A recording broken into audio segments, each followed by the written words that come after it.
I'm a 33-year-old office worker, and my husband, Tony, is 5 years my senior.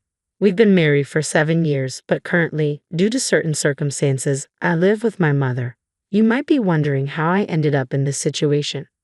Let's rewind a few years. Tony and I decided to build a house together. However, at that time, Tony had just changed jobs, and our savings were slim. His previous job had been at a major corporation, but he faced insidious harassment from his boss, which took a toll on his mental health. After struggling with sleepless nights, he eventually found himself unable to continue working.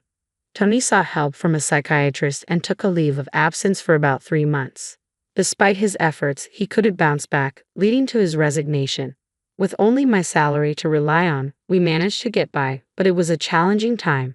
After 2 months of being unemployed, Tony started to regain his energy. He began taking care of himself again, and his psychiatrist was pleased with his progress. Seeing him back to his positive self was a relief. He embarked on a vigorous job search, but his resignation due to mental health issues made finding a new job difficult. Eventually, he found a position at a small company, albeit with a lower salary than before. His enthusiasm for the job was infectious, and I couldn't help but feel happy seeing him excited about his work again. It wasn't easy, but at least he was doing what he loved. We had once dreamed of starting a family, but with the uncertainty of our finances, we reluctantly put that plan on hold. Besides, I also cherished my job, and quitting wasn't an option. Just when we thought things were stabilizing, a new challenge emerged. My mother, Karen, was paralyzed in a traffic accident and had to rely on a wheelchair. With my father gone since my middle school years, she had been living alone in our old family home, which was far from wheelchair-friendly. Tony surprised us all by suggesting that we live together to support my mother. It was unexpected but characteristic of his kindness. Despite the uncertainty surrounding his new job, we decided to take the leap and apply for a mortgage. Securing the loan wasn't easy, given the short duration of Tony's current employment, but we refused to give up. With determination and resilience as our driving forces, we approached multiple mortgage companies until we finally found one willing to work with us. With the loan approved, we were ecstatic to finally buy our own home, where we could support my mother and build a new chapter of our lives together. I had always envisioned living in a home permeated with the comforting scent of wood, adorned with thick exposed beams on the ceiling, and boasting customized storage spaces tailored specifically for us. A kitchen adapted to my shorter stature and spacious flooring crafted from cypress completed the picture. Naturally, it had to be a barrier-free single-story house, ideal for easy wheelchair living. The anticipation of its completion filled us with excitement, prompting daily visits to the construction site. Finally, our meticulously designed dream home stood before us. Its ample yard provided a perfect spot for my mother, who had become hesitant to venture outdoors, to bask in the sunlight. Yet, amid our joy, there lingered a sense of dissatisfaction. The land upon which our dream home sat was a gift from Tony's beloved grandfather. Though not affluent, his grandfather held a special fondness for Tony. However, his sudden cancer diagnosis prompted him to distribute his assets, with Tony receiving the largest plot of land as per his grandfather's wishes. It felt like winning the lottery, but there was a significant caveat. The plot was merely a 5-minute stroll from Tony's family home. When we informed them of my mother's plan to move in with us, Tony's sister scoffed, deriding the idea as shameless and attributing trouble to my presence as a supposed outsider. Tony's mother echoed this sentiment, insinuating that caring for the elderly was burdensome and casting aspersions on me as if I were some sort of curse. In the face of their hurtful remarks, Tony staunchly defended my mother and me, asserting that his grandfather's gift should be cause for celebration, not contention.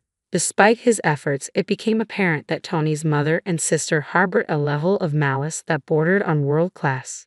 It's truly remarkable that someone as kind-hearted as Tony could emerge from such a family dynamic. To me, he's akin to a beautiful lotus flower, flourishing amidst the murky waters.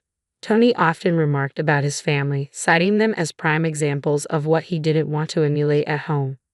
I suspect Tony's grandfather bestowed upon us this land with the hope that we would care for his mother in her later years.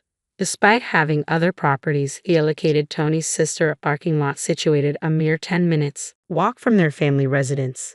While smaller in size compared to our portion, it already had a lucrative parking contract, offering substantial monthly income. Personally, I might have preferred this arrangement, but receiving any gift is indeed something to be grateful for. Thanks to my grandfather-in-law's generosity, we were able to construct our home without bearing the burden of land costs, significantly easing the financial strain. However, once construction was complete, we extended invitations to my mother-in-law and sister-in-law's family. During the building process, we learned that they had made unsanctioned visits to the site on multiple occasions. Their disregard for our privacy was unsettling. On the day of their visit, they arrived an hour and a half later than agreed upon, offering no apology. Their sense of entitlement was palpable as they casually asserted their ownership over the house, likening it to their grandfather's property. Despite the muddy conditions outside, my sister-in-law and her husband traipsed through our pristine home without so much as a second thought, ignoring the slippers we had provided. When I suggested offering slippers for their comfort, my sister-in-law simply chuckled, dismissing the idea as unnecessary. "It's such a hassle," she remarked casually. "You can just wipe the floor." From the outset, the atmosphere was tense, and predictably, they arrived empty-handed. After touring the rooms, they eventually reached my mother's quarters, which boasted ample space and abundant sunlight. At my mother's request, we had designed it akin to a duplex, complete with its own kitchen, a room truly resembling a second living area. Upon seeing it, my mother-in-law declared, "I'm fine with this room. I want to live here." It was a presumptuous statement, to say the least. Then came the final straw. My mother-in-law remarked to my mother, "You were fortunate to have that accident, weren't you? Thanks to being paraplegic, you've moved from that old shack to such a nice house. Isn't it a turn of fortune?" My mother remained silent, her expression betraying her inner sadness. Internally seething, I was on the brink of erupting in anger, but before I could speak, Tony intervened. In a firm tone, he confronted them, questioning their humanity and expressing his disgust at their callous remarks. He demanded an apology, unwilling to tolerate their insensitivity.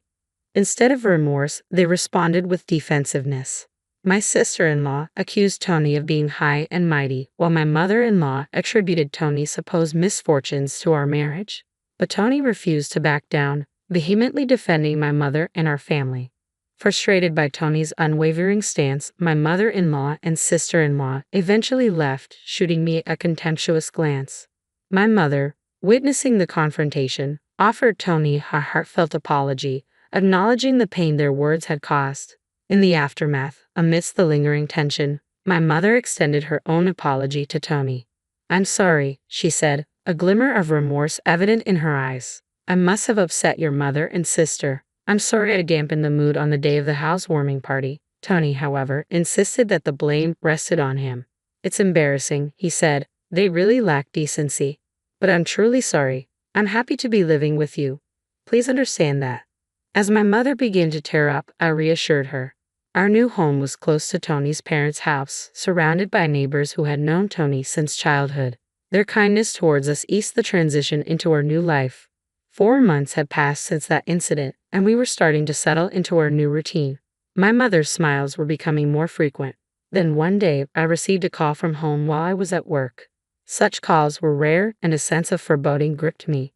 My fears were realized when my mother, unable to conceal her distress, informed me that Tony had collapsed at work. Panic surged through me as I quickly made arrangements to leave for the hospital. During the journey, I tried to remain calm, conjuring up positive scenarios in my mind. But upon reaching the hospital, the sight that greeted me shattered all semblance of composure. My husband, who had left for work that morning in high spirits, was now lying unconscious, hooked up to countless tubes. I was overwhelmed, lost in a sea of disbelief and fear. The doctor's grim prognosis only intensified the sense of despair. "He's in a very dangerous condition," they said. "Even if he survives, we don't know if he will regain consciousness." I felt like I was in a movie, unable even to cry. I prayed fervently, but my prayers went unanswered. My husband Tony passed away just like that. In my state of shock, my mother and sister-in-law showed up as expected.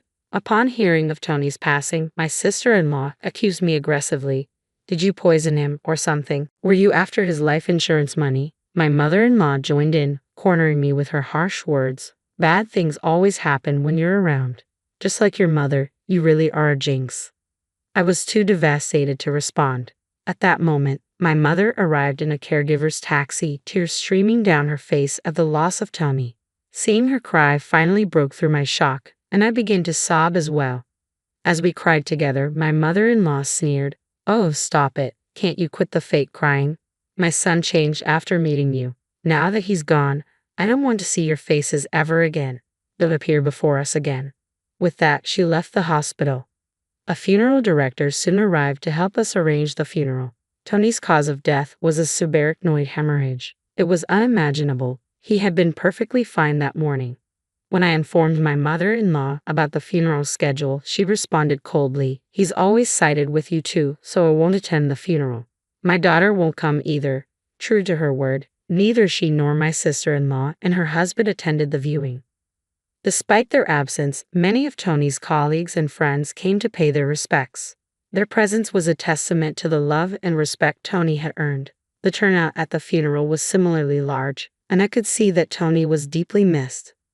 Surrounded by people who genuinely mourned my husband, I felt a sense of solace amidst my grief. Spending the day with those who sincerely missed Tony reminded me of the positive impact he had on so many lives. After Tony's death, I received an email from my mother-in-law, but its content was so inappropriate that I chose not to respond. She was asking about the amount of life insurance money and continued to email me when I didn't reply, eventually claiming she had a right to receive it. I couldn't handle this on top of everything else, so I ignored her messages. When my mother and I arrived home, we noticed the light was on inside. "That's strange," my mother Karen said, puzzled. "I thought we turned off all the lights." "Maybe I forgot to turn it off because I was too agitated," I replied, trying to reassure her. It's only natural to be upset given the situation. As I unlocked the door, we could hear the sound of a TV coming from inside, which was definitely odd. My mom and I exchanged worried glances and cautiously entered the house. To our shock, we found my sister-in-law and her husband sitting in the living room, surrounded by unfamiliar furniture and boxes. "What are you doing here?" I managed to ask, my voice barely above a whisper. Without missing a beat, my sister-in-law retorted, "Why did you just barge in here?" "Well, it's your first time, so I'll let you off the hook. We're taking this house. We sold your stuff, so leave." My mother and I were utterly stunned, having no idea what was happening. "Where did our furniture and belongings go?" I asked. She nonchalantly replied, "We had a resale company come today and they took everything. You had some pretty good furniture. We got a good price for it. We bought this new furniture with that money. Who wants furniture that a dead person used? It's bad luck, isn't it? I'm the type to care about such things. Your stuff is packed in these boxes. I don't know if you're minimalist or just poor, but it was a relief that you had so few things." The furniture was carefully chosen by my husband, and I couldn't forgive them for this. My mom was also furious, her face turning beet red, but she was too shocked to respond. I immediately called the resale company. After explaining the situation, they agreed to treat the items as stolen and promised to return them. Honestly, with my husband gone, I want nothing to do with his family, but I do feel a strong desire to stay in the house filled with memories of him. As I grappled with these conflicting emotions, my mother leaned in and whispered to me, "What do you think Tony would say if he were here now?" "Maybe he'd say we should leave." "I'm sure that's true. Tony always used to say, it's worth spending time with people who understand you. But there are also people who just won't get it, no matter how much you explain. It's a waste of time dealing with those low-level aliens." He was, in fact, talking about his mother and sister. I can see it clearly now. If we continue to live here, his family and relatives will keep interfering. So, impulsively, I signed a lease on an accessible apartment. My mother was taken aback by my decisiveness. I asked the resale company to keep the furniture for a few days, and 3 days later, we moved it to the new apartment. In exchange for moving out, I made my mother-in-law and sister-in-law promise to cut ties with us. And so, a new life began with just my mother and me in the apartment. Tony had so many life insurance policies, it was almost obsessive. He often joked, always with a smile, "When I die, you guys will be rich." True to his word, my husband left my mother and me enough money to be comfortable for the rest of our lives. Tony was unable to secure a mortgage when we bought the house, so as an employee at a major corporation, I purchased the house under my name. I ensured that even if something happened to Tony first, I wouldn't be stuck paying a mortgage for a house I wouldn't live in. According to the original contract, The house would be auctioned off if the mortgage wasn't paid for 3 months. In the hustle and bustle of life, 3 months passed in a flash. Then, I received a barrage of calls from my sister-in-law, Jessica, filled with astounding fury. My call history was flooded with calls from Jessica and my mother-in-law, Linda. What the heck? This is seriously scary, I thought. It felt like something out of a horror movie. Since they were being incredibly persistent, I picked up the phone and found out they were furious that the house was being sold. Apparently, when they returned home, they were unable to get in and found a seizure notice. Jessica and her husband had moved out of the apartment they had been living in since Tony passed away, and Jessica had also quit her job. I suggested they move back into their parents' house as they were panicking about suddenly being homeless. To my surprise, Linda had become so involved in gambling that she couldn't keep up and had sold her own house. It seems they had been living together for the past 2 months. From what I hear, they even sold their primary source of income, a parking lot in front of the train station, a long time ago. Now, Linda and Jessica's family are completely homeless. When Linda said, "I'm sorry for everything, let's get along. Can you lend me some money, please?" I replied, "I think it's best if you stay away since I'm a jinx. We're strangers now that we've severed ties." Linda fell silent, mumbling a weak In my mind, I was laughing, thinking, who's the real bad luck charm here? When I said, "I won't lend you a single cent," Jessica, who had been listening to the conversation, shouted, "You devil. Bring us the money right now." "I am a devil and bad luck, so I'm going to hang up now," I replied and ended the call. In truth, I had involved the lawyer for the past 3 months, pushing for the auction of the house. I thought it was an unusual case, but apparently it's not that uncommon. The house was sold without any major trouble, allowing our family a moment of respite. We plan to find a new home with the money Tony left us. Since it's just my mother and me, we don't need a big house. We prioritize security as 2 women living together. So, I chose a condominium with minimal noise disturbance. I remember something my husband always said when we built our home. People can get energy from the sun, so let's create a place where your mother can enjoy her hobby of reading in the garden without feeling self-conscious. With those words, he had made a spacious courtyard for her. So, I looked for a condo with a large balcony where she could enjoy her coffee and read. It's smaller than our previous home, but the room is spacious enough to house the furniture my husband proudly chose. The piece of land that was gifted to us by Tony's grandfather was expansive, and the house sold for more than expected. With that money, I bought a rather luxurious condominium. The security is top-notch, so my worrywart husband would surely rest easy. I heard rumors about my in-laws' family. Our old neighbors were worried about my sister-in-law's family suddenly moving in. My mother-in-law and sister-in-law's family were left homeless. They even tried to borrow money from neighbors. In the end, they couldn't borrow anything and ended up living in public housing after consulting with the community. But they're stubborn people, so it seems the trouble never ends. From what I've heard, they caused a commotion by having a barbecue on their small balcony. Their thoughtless actions must have shocked the locals. Whether due to a lack of money or just frustration, they seem to have loud arguments every night. People say they're causing such a racket that it sounds like things are being thrown around. My sister-in-law's husband left a long time ago, and now it's just her and Linda living together. It's quite the contrast to my peaceful life with my mother. Although we're both 2-member households, it seems that the neighbors are banding together to try to get this nuisance family evicted. No matter where you go, if you're a nuisance, people won't welcome you. What goes around comes around. I just want to live peacefully and quietly, estranged from my embarrassing family. I believe that Tony is surely watching over us. From now on, I plan to live my life without causing trouble to others and do my best to live not just for myself, but for Tony as well. The email glowed on my screen like a burning ember, its subject line searing into my consciousness. Collins Enterprise faces bankruptcy. My fingers trembled as I clicked to open it, a decade of buried memories threatening to surface. My name is Daisy, and 12 years ago my father destroyed my life with 4 words. Get out of my house. I took a deep breath and reached for my coffee, trying to steady my nerves as I scanned the confidential report. Spreadsheets, financial projections, and internal memos painted a clear picture. My father's empire was crumbling. "Daisy?"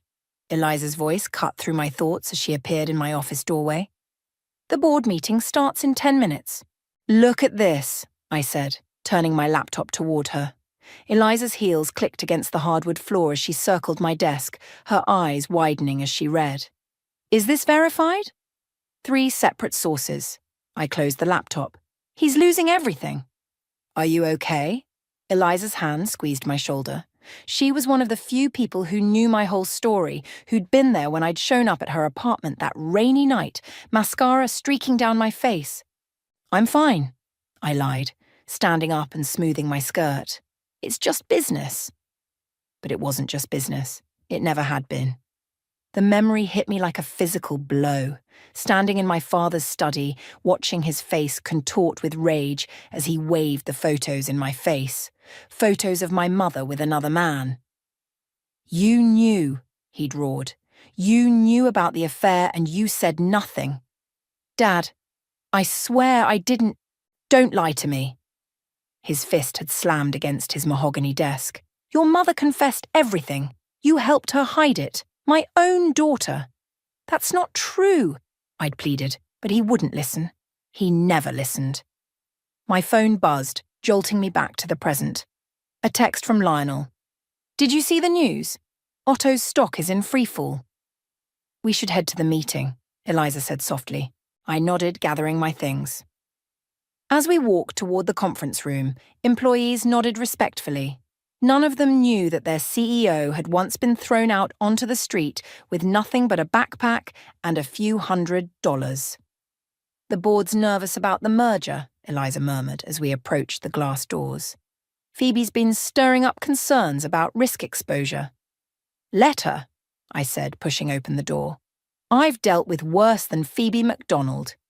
The board members rose as I entered, all except Phoebe, who watched me with barely concealed skepticism. I took my place at the head of the table, feeling the weight of their expectations. Good morning, I began, my voice steady. Before we discuss the merger, there's something you should know. Collins Enterprise is facing imminent bankruptcy. The room erupted in whispers. Phoebe leaned forward, her eyes sharp. And how did you come by this information? I have my sources, I replied coolly. More importantly, this presents an opportunity. Their assets will be undervalued, their clients uncertain. We're perfectly positioned to step in. You mean take advantage of their weakness, Phoebe said. Isn't Collins Enterprise owned by your father? The room fell silent. I met her gaze steadily, years of practice keeping my expression neutral. My personal history with Otto Collins is irrelevant. This is about business. My phone buzzed again. Another text from Lionel. Otto's asking for a meeting. Tomorrow. I felt a smile curve my lips, one that didn't reach my eyes. After 12 years of silence, my father wanted to talk. How fitting that he'd reach out now, when his empire was falling apart. Miss Collins? One of the board members cleared his throat. What exactly are you proposing? I stood, walking to the window that overlooked the city skyline. Somewhere out there was the Collins Enterprise building, its logo still proudly displayed despite the chaos surely unfolding inside. I'm proposing we make them an offer, I said, turning back to face the board. One they can't refuse. Phoebe's pen tapped against her notepad. And you can remain objective about this, given your history. I thought about the night I'd left, about the years of struggling to build myself up from nothing, about the daughter who desperately tried to prove her innocence to a father who wouldn't listen. Trust me, I said, my voice carrying the weight of 12 years of carefully planned revenge. I'm exactly objective enough. As the meeting continued, my phone lit up with one final message. This one from Zachariah, my father's lawyer. He knows he needs you. Don't underestimate his desperation. I slipped the phone back into my pocket, a familiar fire burning in my chest. Otto Collins was about to learn that the daughter he'd thrown away had become the woman who held his fate in her hands. And I intended to make every moment count. You're playing a dangerous game, Daisy, Lionel's voice carried across my office as he paced, his usually composed demeanor cracking. Otto may be desperate, but he's still dangerous. I looked up from the stack of financial reports spread across my desk. So am I. This isn't just about revenge anymore, he said, stopping to face me. We're talking about a multi-billion-dollar acquisition. The board's already nervous. The board will fall in line once they see the numbers. I pushed a folder toward him. Take a look. Lionel flipped through the pages, his eyebrows rising. These projections are conservative, I finished.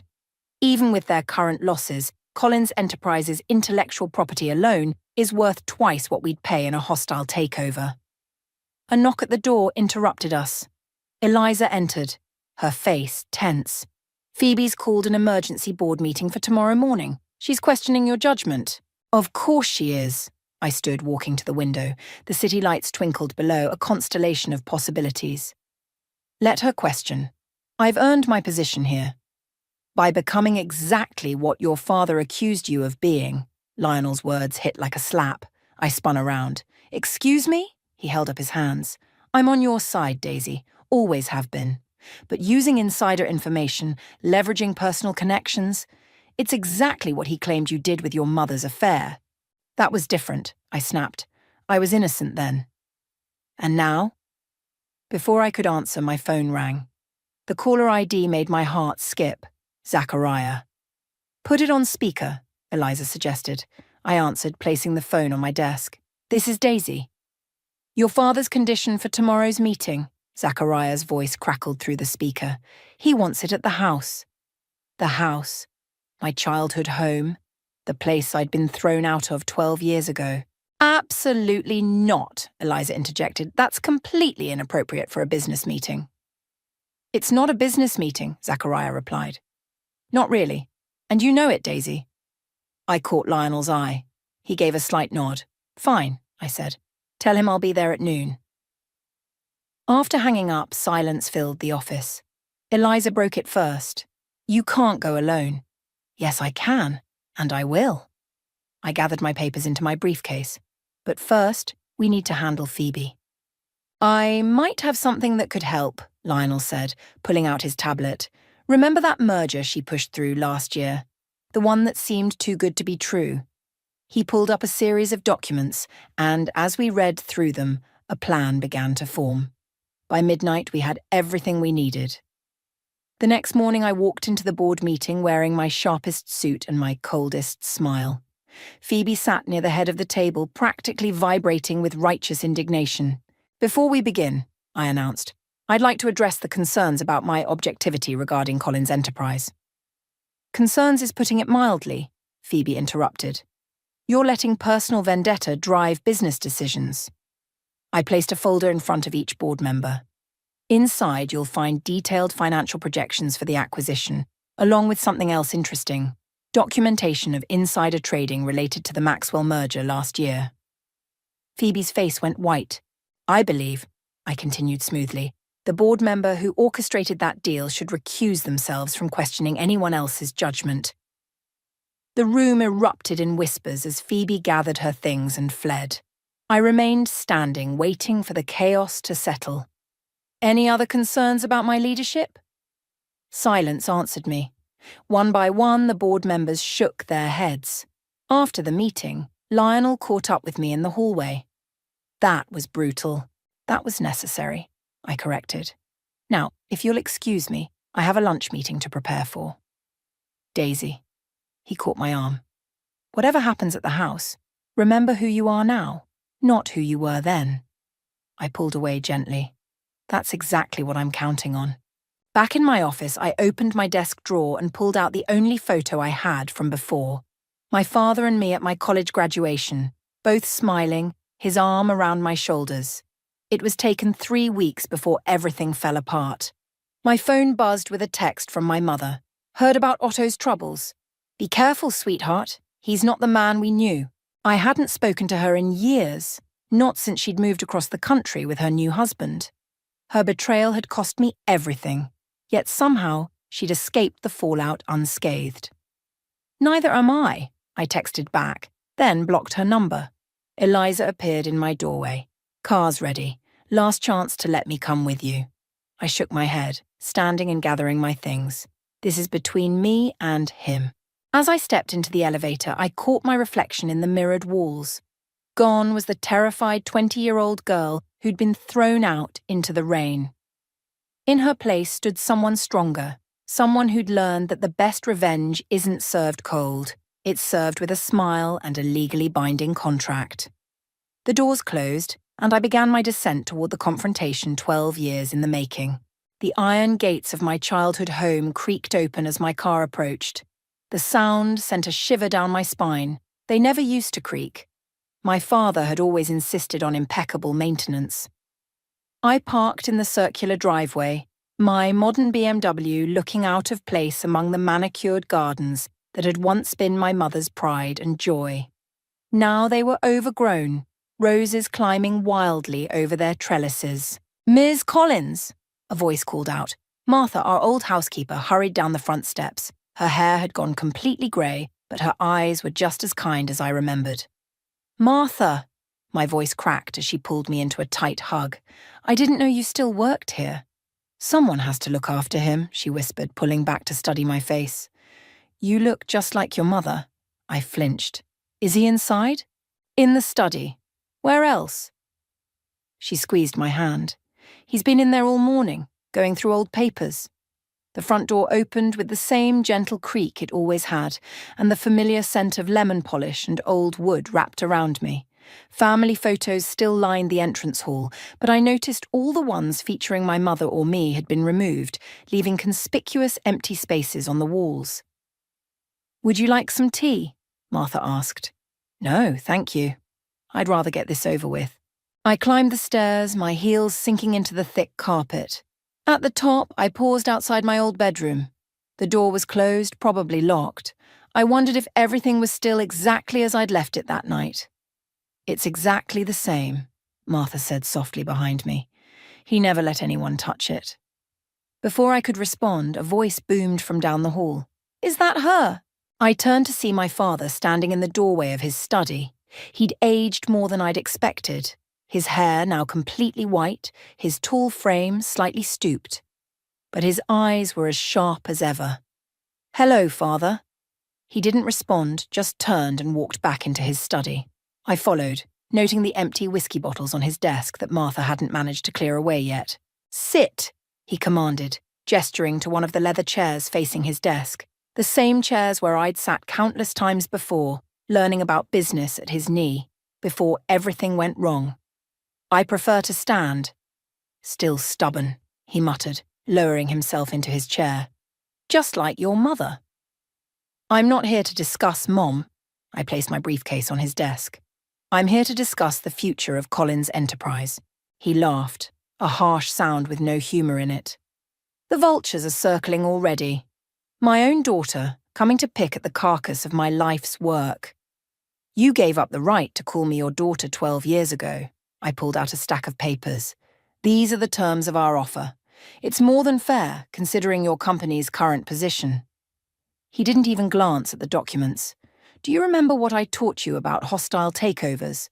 Always know your opponent's weakness," I quoted. "You taught me well." "Too well, it seems." He stood up, walking to the window. "Did you know your mother calls me sometimes, late at night, when she's had too much wine, begs for forgiveness?" I gritted my teeth. "Sign the papers, Otto." He turned at the use of his first name, pain flashing across his face. "You really hate me that much?" "Hate requires emotion. This is business." "Is it?" He pulled open a drawer and took out a thick envelope. "Then why did you help her hide it? All those secret meetings, the mysterious phone calls. You were my daughter, my heir. Why did you betray me?" "I never betrayed you." The words burst out before I could stop them. "I knew nothing about her affair. Nothing." "Then explain this." He tossed the envelope onto the desk. Photos spilled out. Surveillance photos of me meeting with my mother at various cafes and restaurants in the months before everything fell apart. "Those meetings." I picked up one of the photos, remembering. "She was planning your birthday party, a surprise party. That's all it was," he scoffed. A convenient excuse. "It's the truth." I pulled my phone out and scrolled through old emails, finding one from 12 years ago. "Look, The receipt for the vintage car she bought you. The one you'd wanted since college. That's what all those meetings were about. His hands trembled as he took my phone, reading the email. But she said, she lied. I snatched the phone back. She needed a scapegoat, and I was convenient. And you were so ready to believe the worst of me. The grandfather clock in the corner chimed noon, its deep tones filling the heavy silence between us. The offer expires at 5 p.m. today, I said, straightening my jacket. Your board has already provisionally approved it. It's the only way to save what's left of the company. I turned to leave, but his voice stopped me at the door. The car, he said quietly. I never even drove it. Had it towed away the day after you left. I didn't turn around. 5 p.m., Otto. Don't make me do this the hard way. As I walked back down the stairs, Martha was waiting with tears in her eyes. You grew up strong, little one. I had to, I replied, pushing past her into the bright afternoon sun, leaving the ghosts of my past behind in that dusty old house. But as I drove away, I couldn't shake the image of those empty spaces on the walls, waiting to be filled again. He's here. Eliza's voice crackled through my office intercom at exactly 4:30 p.m. And he's not alone. I straightened in my chair, smoothing my skirt.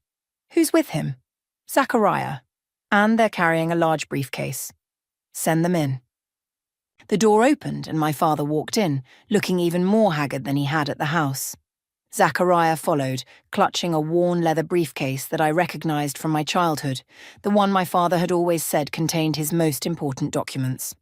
Cutting it close, I said, gesturing to the chairs across from my desk. You have 30 minutes until the deadline. We're not here to sign your takeover agreement, Zachariah said, placing the briefcase on my desk with surprising gentleness. Then you're wasting my time.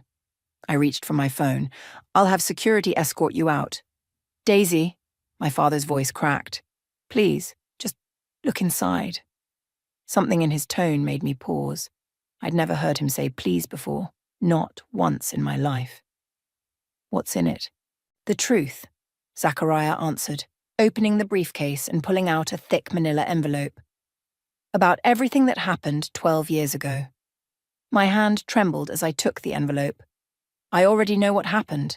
Mom had an affair, and you needed someone to blame. Read it, my father insisted. All of it.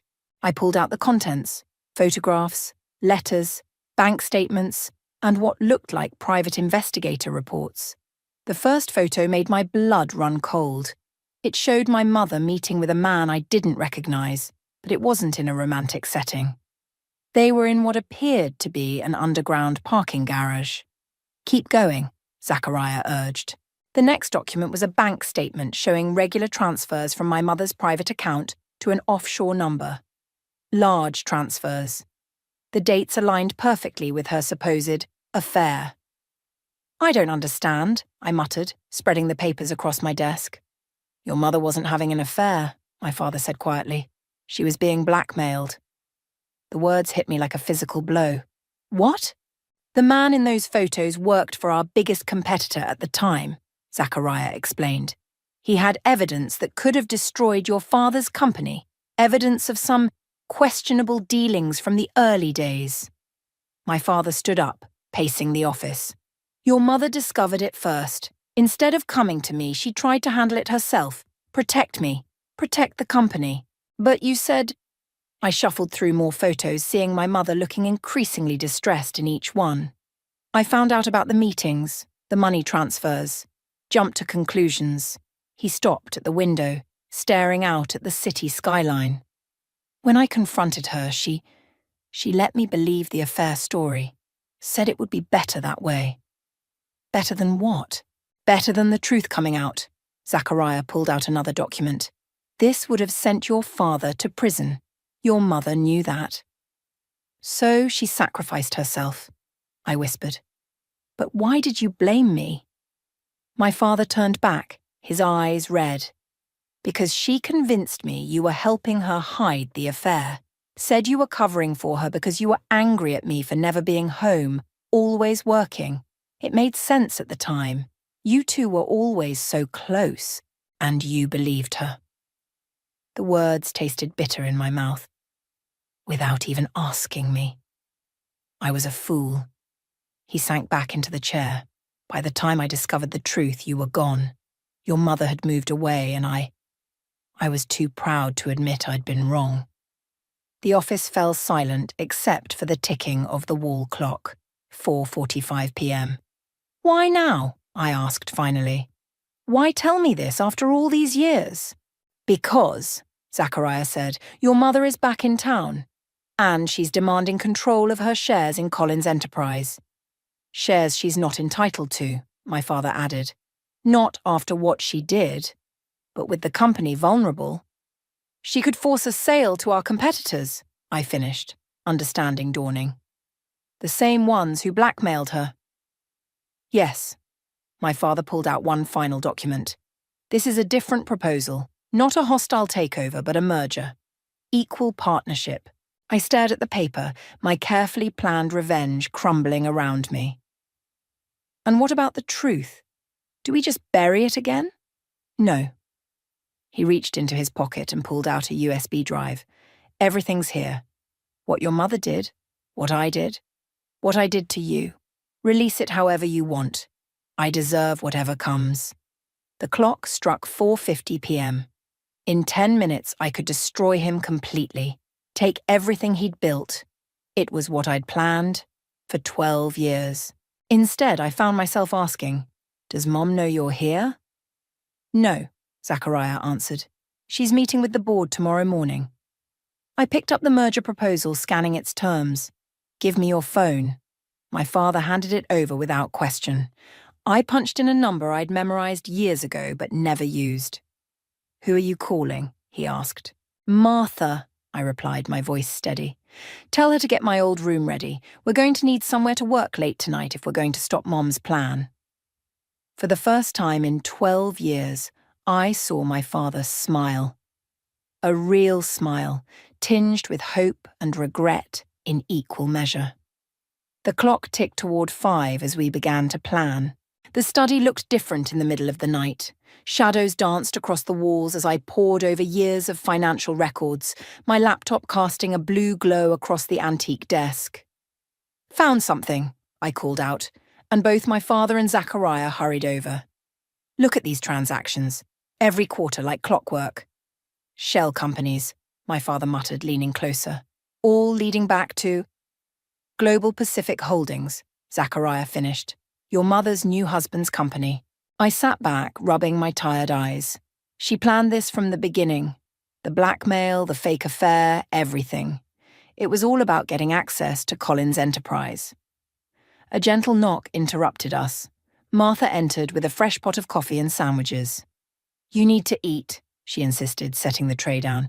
Been at this for hours. Martha, I said suddenly, do you remember that night? When I left?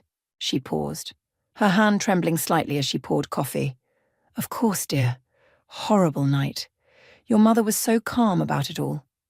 Too calm, now that I think about it. What do you mean? Well, Martha glanced at my father apologetically. Most women who've been caught in an affair show some emotion, guilt, shame, something. But your mother, she was almost relieved. Because it worked, my father said quietly. Her plan worked perfectly. I opened another file on my laptop. Not perfectly. She didn't count on me building my own company, or on you keeping her shares locked up in trust. Speaking of which, Zachariah pulled out his phone. My contact at the SEC just confirmed it. Your mother's new husband has been quietly buying up Colin's enterprise stock through various fronts. They're just shy of a controlling interest. If tomorrow's board meeting goes their way... I didn't need to finish the sentence. My father slammed his fist on the desk. 12 years. She spent 12 years setting this up. And used me as the perfect distraction, I added bitterly. While you were busy disowning me, she was laying the groundwork. Martha touched my shoulder gently. There's something else you should know. The night you left, after you'd gone, I overheard your mother on the phone. We all turned to look at her. She was speaking to someone about phase 1 being complete. Said something about the girl being out of the way. Martha's eyes filled with tears. I should have said something sooner. It wouldn't have mattered, my father said. I was too blind to see anything then. I stood up, pacing the room. The board meeting's in 6 hours. We need proof, something concrete to show them. Wait! Zachariah started rifling through the old briefcase. There was something… Here! He pulled out a yellowed envelope. Your mother's original blackmail evidence against the company. The stuff she claimed would send you to prison. My father took the envelope with shaking hands. I never actually saw what she had, just took her word for it. I watched as he opened it, spreading the contents across the desk. His expression changed from fear to confusion to anger. These are forgeries, he said finally. Amateur ones at that. Any half-decent forensic accountant would have spotted it immediately. She played you, I whispered. There was never any real evidence. But why go through such an elaborate scheme? Martha asked. Why not just…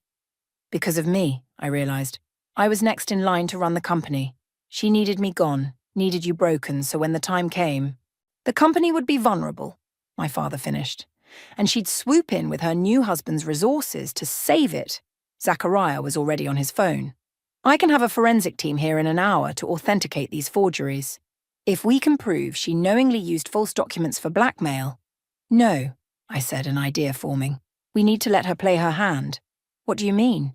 I pulled up my email and started typing. We're going to give her exactly what she wants. A chance to tell her story to the board. My father read over my shoulder as I wrote. You're inviting her to present first.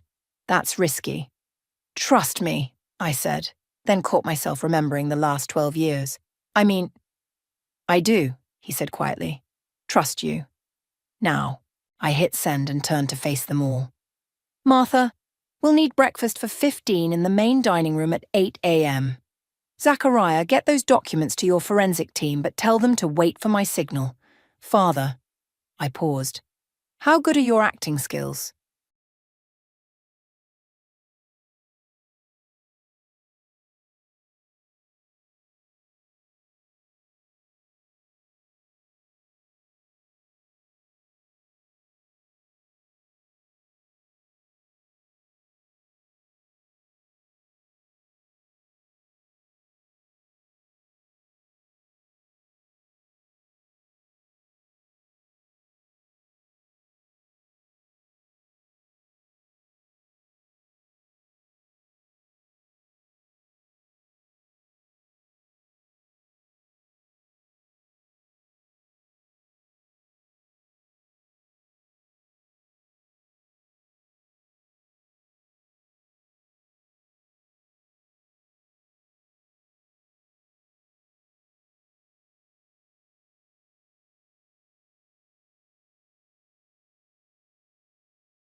I leaned against the kitchen counter, staring at the digital clock. It was 5:30 p.m.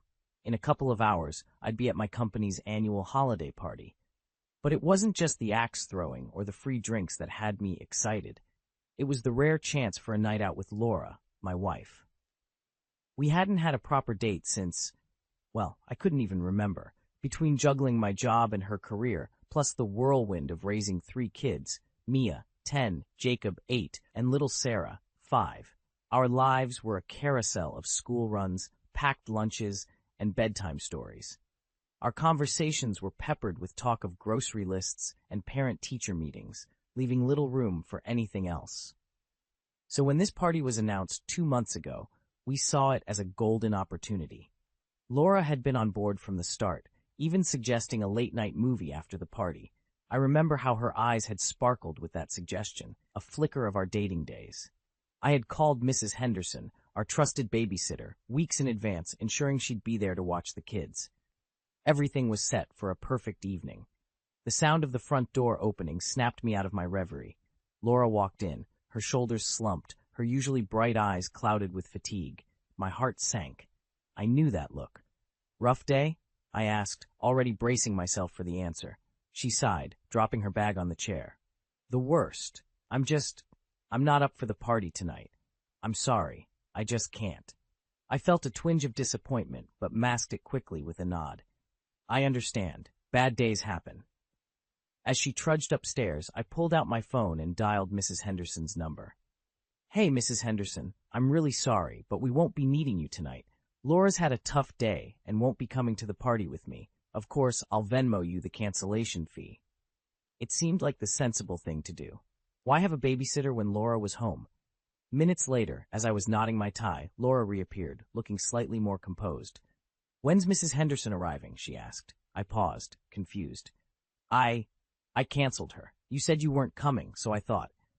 Her expression changed instantly, her exhaustion morphing into frustration. "You canceled her? Sean, I needed this night. Just because I'm not going out doesn't mean I don't need a break, especially after today. But I thought you'd be okay with the kids. I didn't think having a babysitter made sense if you were home," I tried to explain, but she wasn't having any of it. "No, you just assumed. You should have asked me first," she retorted, her voice rising. I was taken aback. This wasn't just about the babysitter. It was about needing space, needing a break. But in that moment, I couldn't see it. All I saw was a plan falling apart and a night that was supposed to be ours turning into just another evening of misunderstandings and unmet expectations. "I have to go," I said finally, grabbing my coat. "We can talk about this later."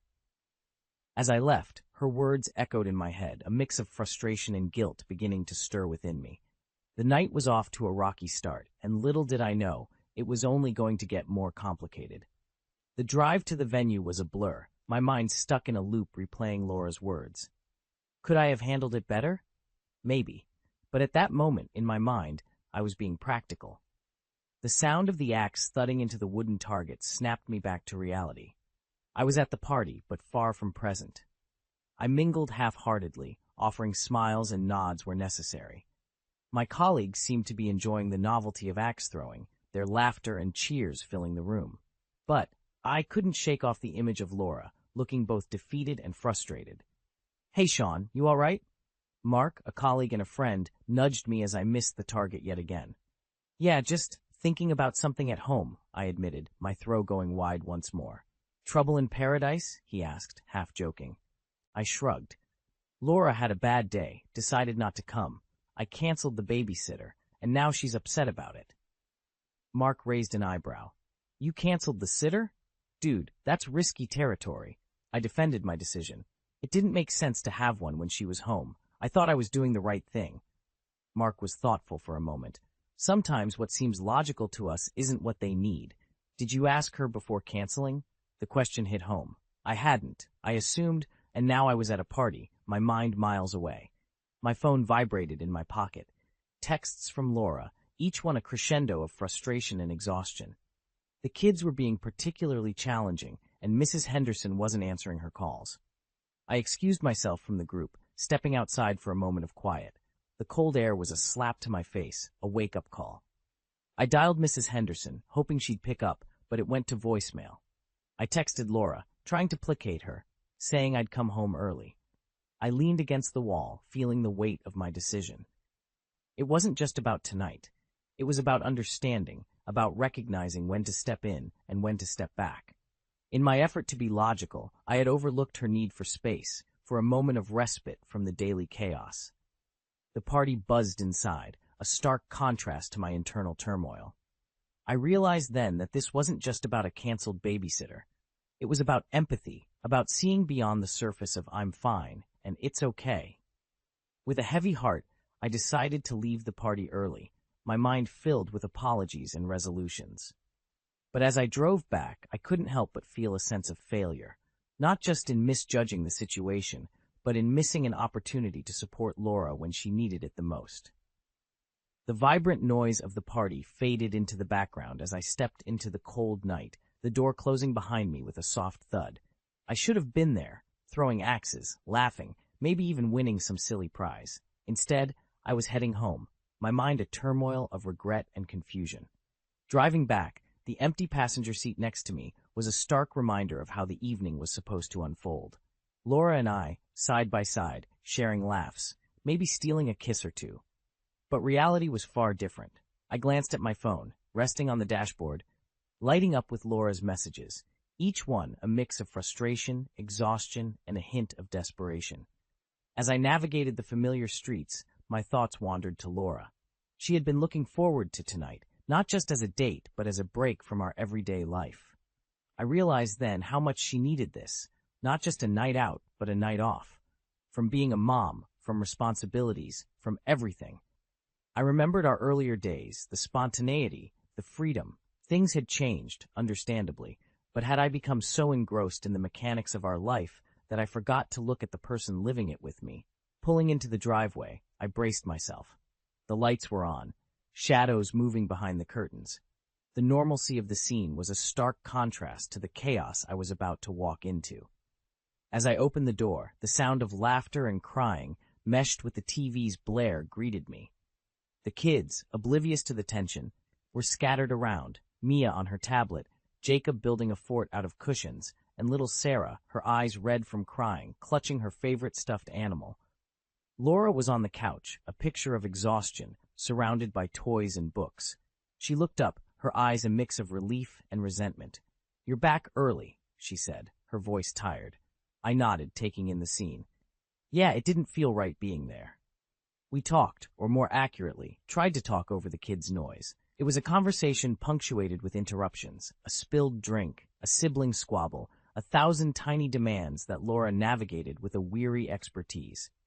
As I helped settle the kids, read bedtime stories, and tucked them in, I saw the day-to-day reality that Laura faced. It was in the patient way she calmed Sarah's tears, the firm yet loving way she handled Jacob's protests, and the understanding nods she gave to Mia's endless questions. I realized then that my decision, though well-intentioned, had been a misstep. Not because it was illogical, but because it lacked the empathy and understanding that Laura needed from me. It wasn't just about being physically present. It was about being emotionally attuned to her needs, her struggles. That night, as we lay in bed, the house finally quiet, Laura's soft breathing beside me was a reminder of the balance we were still learning to strike between being parents, partners, and individuals with our own needs. The lesson was clear. Communication and empathy were key, and sometimes understanding was more important than any solution I thought I had. The quiet of the house was a stark contrast to the cacophony of the evening. Laura lay beside me, her breath steady but her body tense. I knew we had things to unpack, words left unsaid that hung in the air like a thick fog. "Laura," I began, my voice barely above a whisper. "I'm sorry about tonight. I should have asked you before canceling Mrs. Henderson." She turned to face me, her eyes reflecting a mix of emotions. "It's not just about the babysitter, Sean. It's about feeling supported, feeling understood." I listened, really listened, as she spoke about her day. The unending demands at work, the pressure, the exhaustion. How she had looked forward to tonight as an escape, a brief respite. Her words painted a picture of her struggles, ones that I had been too preoccupied to see. "I know you handle the kids well, and I thought I was doing the right thing, but I missed what you were actually saying. You needed a break, not just physically, but mentally, I said, the realization dawning on me. She nodded, a tear escaping down her cheek. Some days, I just need to be not just away from work, but away from everything, just for a little while. I held her hand, feeling the weight of her unspoken burdens. I get it now, and I'm sorry. I'll do better, I promise. The conversation wasn't easy. It brought out vulnerabilities, fears, and unmet needs. We talked about how our roles as parents sometimes overshadowed our individual needs, how we often put on brave faces, pretending to have it all together when in reality, we were just one step away from falling apart. We discussed the importance of self-care, of giving each other the space to recharge. I realized that being a partner wasn't just about sharing responsibilities. It was about sharing emotional spaces, understanding silences, and reading between the lines. As we talked, a plan began to form, a promise to each other to be more communicative, more understanding, to not just assume, but to ask, to listen. We agreed to set aside time for ourselves, both individually and as a couple. It was a commitment to not just coexist, but to co-grow, to navigate the complexities of life together. That night, as I finally drifted off to sleep, I felt a sense of resolution mixed with a newfound understanding. The evening hadn't gone as planned, but perhaps it was a necessary detour, one that brought to light the unseen cracks in our relationship. It was a wake-up call, a reminder that in the whirlwind of life, we needed to pause, reflect, and reconnect. The next few days were a period of quiet introspection. The usual routine resumed, but there was an undercurrent of change, a subtle shift in our interactions. We were more mindful, more attuned to each other's needs. In the quiet moments, I found myself reflecting on the events of that night. It was like looking at a familiar picture, but noticing details I had previously overlooked. Laura's need for a break wasn't a mere whim. It was a necessity, a lifeline in our hectic life. I spoke to a few friends about it, seeking different perspectives.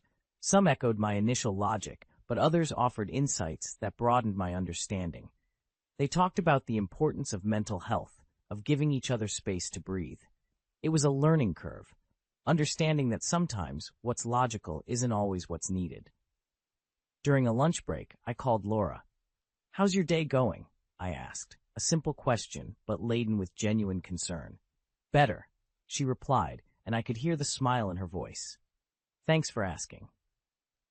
We began to have more of these check-ins, short conversations where we shared not just updates but feelings and thoughts. It was a new layer to our communication, one that brought us closer. I also started to notice more. The way Laura's eyes lit up when she had a moment to herself, the grateful smile when I took over some chores without being asked, the relieved sigh when I suggested a spontaneous family outing to give her a break. These small observations became significant, pieces of a larger puzzle of our shared life. One evening, as we sat on the couch after the kids were in bed, I broached the topic of that night again. "I've been thinking a lot about what happened," I began. "I want to understand better. Tell me what you need, what I can do." Laura leaned against me, her head on my shoulder. "Just this," she said, "talking, understanding, being here. It's not about grand gestures, but about the little things that show you care." That conversation was a turning point. We didn't just talk, we connected, delving into topics we had skirted around before. We discussed our dreams, our fears, our frustrations. It wasn't always easy, but it was honest and raw. We also started planning regular date nights, not just as a couple, but for each other individually. Time alone to do whatever we wanted, no questions asked. It was our way of acknowledging that apart from being partners and parents, we were individuals with our own needs. As days turned into weeks, the changes became more apparent. There was a new rhythm to our life, a harmony that stemmed from mutual understanding and respect. We laughed more, argued less, and found joy in the simple act of being together. Looking back, I realized that the incident with the babysitter was a catalyst for a deeper connection. It forced us to confront issues we had been ignoring and opened a dialogue that strengthened our bond. As the days melded into a new normal, I realized that the incident with the babysitter had been a blessing in disguise. It was a jolt out of our complacency, a reminder that our marriage, like any living thing, needed care and nurturing. We had started implementing our plans for individual and shared time. Laura had her first day off, a day where she did whatever she pleased while I took care of everything at home. She returned rejuvenated, her smile brighter, her energy renewed. Seeing her like that filled me with a sense of accomplishment and happiness. Then came our scheduled date night. I had arranged everything. Dinner at her favorite restaurant, followed by a movie, the genre of which was her choice. It felt like those early days of our relationship, tinged with excitement and a hint of nervousness. As we sat across from each other at the restaurant, candlelight flickering between us, I saw in Laura's eyes a spark that had been dimmed by the routine of daily life. We talked, laughed, and for those few hours, we were not just parents or partners, but Sean and Laura, two people rediscovering each other. On the drive home, Laura took my hand. "Thank you," she said, her voice soft but sincere. "Tonight was perfect, and not just because of the dinner or the movie, but because I know you understand me better now. That means everything." I squeezed her hand, a surge of emotions welling up inside me. "I should be the one thanking you, for being patient with me, for helping me see what I was missing. I love you, Laura, and I promise to keep trying, to keep understanding, to keep loving you better every day." We continued our journey, planning more dates, more individual days off, more moments to connect. It wasn't always smooth sailing. There were days when old habits crept back in, but we now had the tools and the understanding to navigate through them. Our story wasn't just about a missed party or a canceled babysitter. It was about the intricacies of a shared life, the ups and downs, the give and take. It was a reminder that love, in its essence, is an ongoing journey of understanding, adapting, and growing together. As I lay beside Laura that night, her breathing calm and steady, I thought about the paths we had walked and the ones still ahead.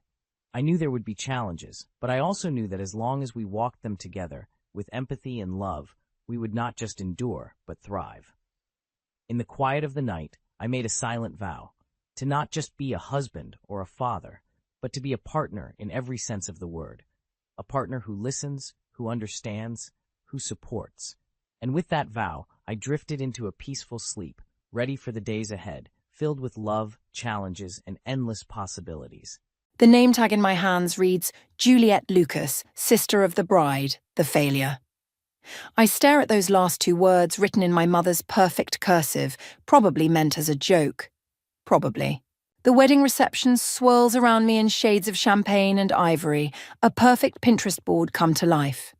My sister Camilla's doing, of course. She's currently floating through the crowd in her designer gown, collecting compliments like butterflies in a net.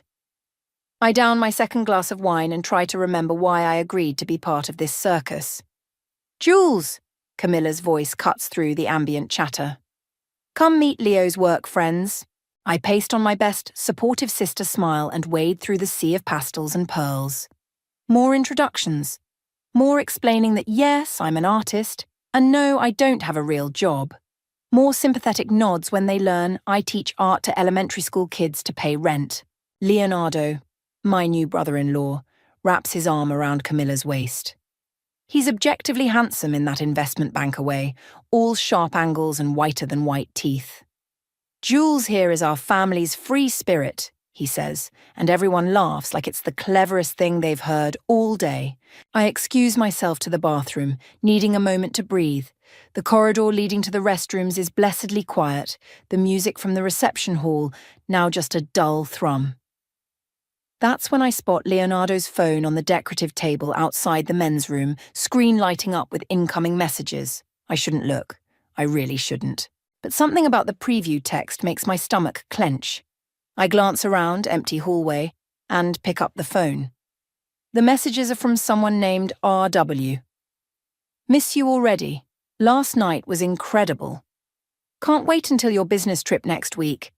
Remember to delete these messages." My hands start shaking. The timestamp shows these were sent during the ceremony, during my sister's wedding ceremony. More messages pop up, each one worse than the last. Photos I wish I could unsee. Plans for future meetups. This isn't a one-time thing, this is an ongoing affair. The bathroom door creaks. I quickly place the phone back, hands trembling so badly I nearly drop it. Leonardo emerges, adjusting his bow tie in the hallway mirror. "Oh, hey, Jules," he says, reaching for his phone. "Everything okay? You look pale." I force myself to meet his eyes. They're completely calm, like he hasn't just destroyed my sister's life before it really began. "Everything's fine," I lie, my voice steady despite the rage building in my chest. "Just needed some air." He nods, already scrolling through his phone. I watch his face change for a split second. He's seen the messages, but he just pockets the device and heads back toward the reception, whistling. The bastard is whistling.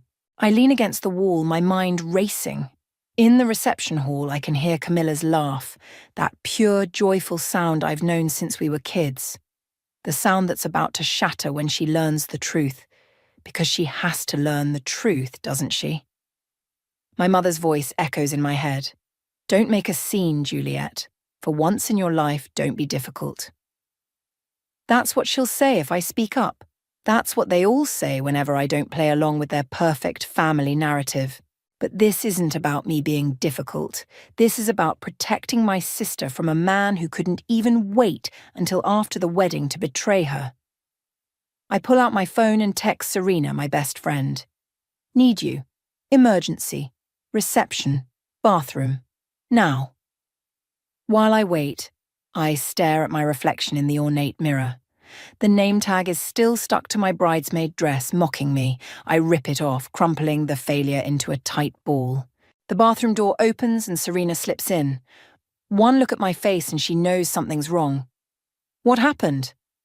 I open my mouth to tell her, but the words stick in my throat, because saying it out loud makes it real. Because once I tell her, I can't pretend this isn't happening, because whatever I do next will change everything. "Jules?" Serena touches my arm. "You're scaring me." I take a deep breath and meet her eyes in the mirror. "I just found out Leonardo is cheating on my sister. Has been for a while. And I have to decide right now if I'm going to blow up this entire wedding or let Camilla live in blissful ignorance." Serena's sharp intake of breath echoes off the bathroom tiles. "Oh God, what are you going to do?" I straighten my spine, something hardening in my chest. "I'm going to do what I do best," I say, reaching for the door handle. "I'm going to be difficult." Serena grabs my arm before I can storm back into the reception. "Jules, wait. You need a plan. You can't just watch me." I shake free, but she blocks the door. "5 minutes," she pleads. "Give me 5 minutes to think this through with you. Remember what happened at Thanksgiving?" That stops me. Last time I acted on impulse at a family gathering, I'd ended up sleeping in my car for a week. But this is different. This isn't about me. Fine. 5 minutes. We huddle in the corner of the bathroom, heads together like we're back in high school plotting revenge on mean girls. Except now the mean girl is my brother-in-law, and the stakes are my sister's life. "You need to tell Camilla first," Serena says. "Privately, before you do anything public." She's right. Of course she's right. I check my makeup in the mirror, wiping away a smudge of mascara. "I'll pull her aside. There's that little garden terrace off the main hall." But when I find Camilla, she's surrounded by a cluster of college friends all squealing over her ring. I hover at the edge of their circle, trying to catch her eye. When she finally notices me, her smile dims slightly. "Jules, what's wrong? Can we talk? Privately?" She follows me to the terrace. The setting sun paints everything in soft gold, making this moment feel surreal. Moths flutter around the string lights, and I think about how fragile happiness is, how easily it can be crushed. "Cam, I need to tell you something about Leonardo." She crosses her arms. "If this is about his job again." "It's not. I saw messages on his phone. He's cheating on you." The words hang in the air between us. Camilla's face doesn't change, but her fingers tighten on her arms. "What exactly did you see?" I tell her everything, the texts, the photos, the plans for next week. With each detail, I watch her expression harden. "Show me," she says finally. "I can't. They're on his phone." "So you just happened to see his private messages?" My stomach drops. "Cam, no, Jules. I know you've never liked Leo. I know you think I'm making a mistake, but making up lies on my wedding day? That's low even for you. The familiar acid of being dismissed burns my throat. I'm not lying. Really? Because it sounds exactly like something you'd do to prove you're right about him. She takes a step back. God, I can't believe you'd try to ruin this for me. Camilla, please. Just stop. Her voice cracks. For once in your life, just stop trying to fix everything. I'm happy. Why can't you let me be happy? She turns to go back inside, but I grab her wrist. Wait, just wait here. 2 minutes. I sprint through the reception hall, ignoring my mother's hissed, Juliet, as I pass. Leonardo's still by the bar with his best man, Rick. Their heads are bent together, laughing about something. Leo, I say sweetly, can I borrow your phone? My battery died, and I need to call my ride. He hesitates for a fraction of a second. Sure, Jules. He pulls it out, but before handing it over, his thumb moves quickly across the screen. Deleting messages. The bastard is deleting messages right in front of me. He hands me the phone with a smile that doesn't reach his eyes. I take it and walk away slowly, my mind racing. There has to be something left. Some proof. That's when I hear it. Rick's voice carrying just far enough. Careful, man. She's sharper than she looks. I freeze, then casually drift closer to their conversation, pretending to fiddle with the phone. It's handled, Leonardo mutters. Unlike you handling Roslyn last month. Jesus, Rick, you almost blew everything.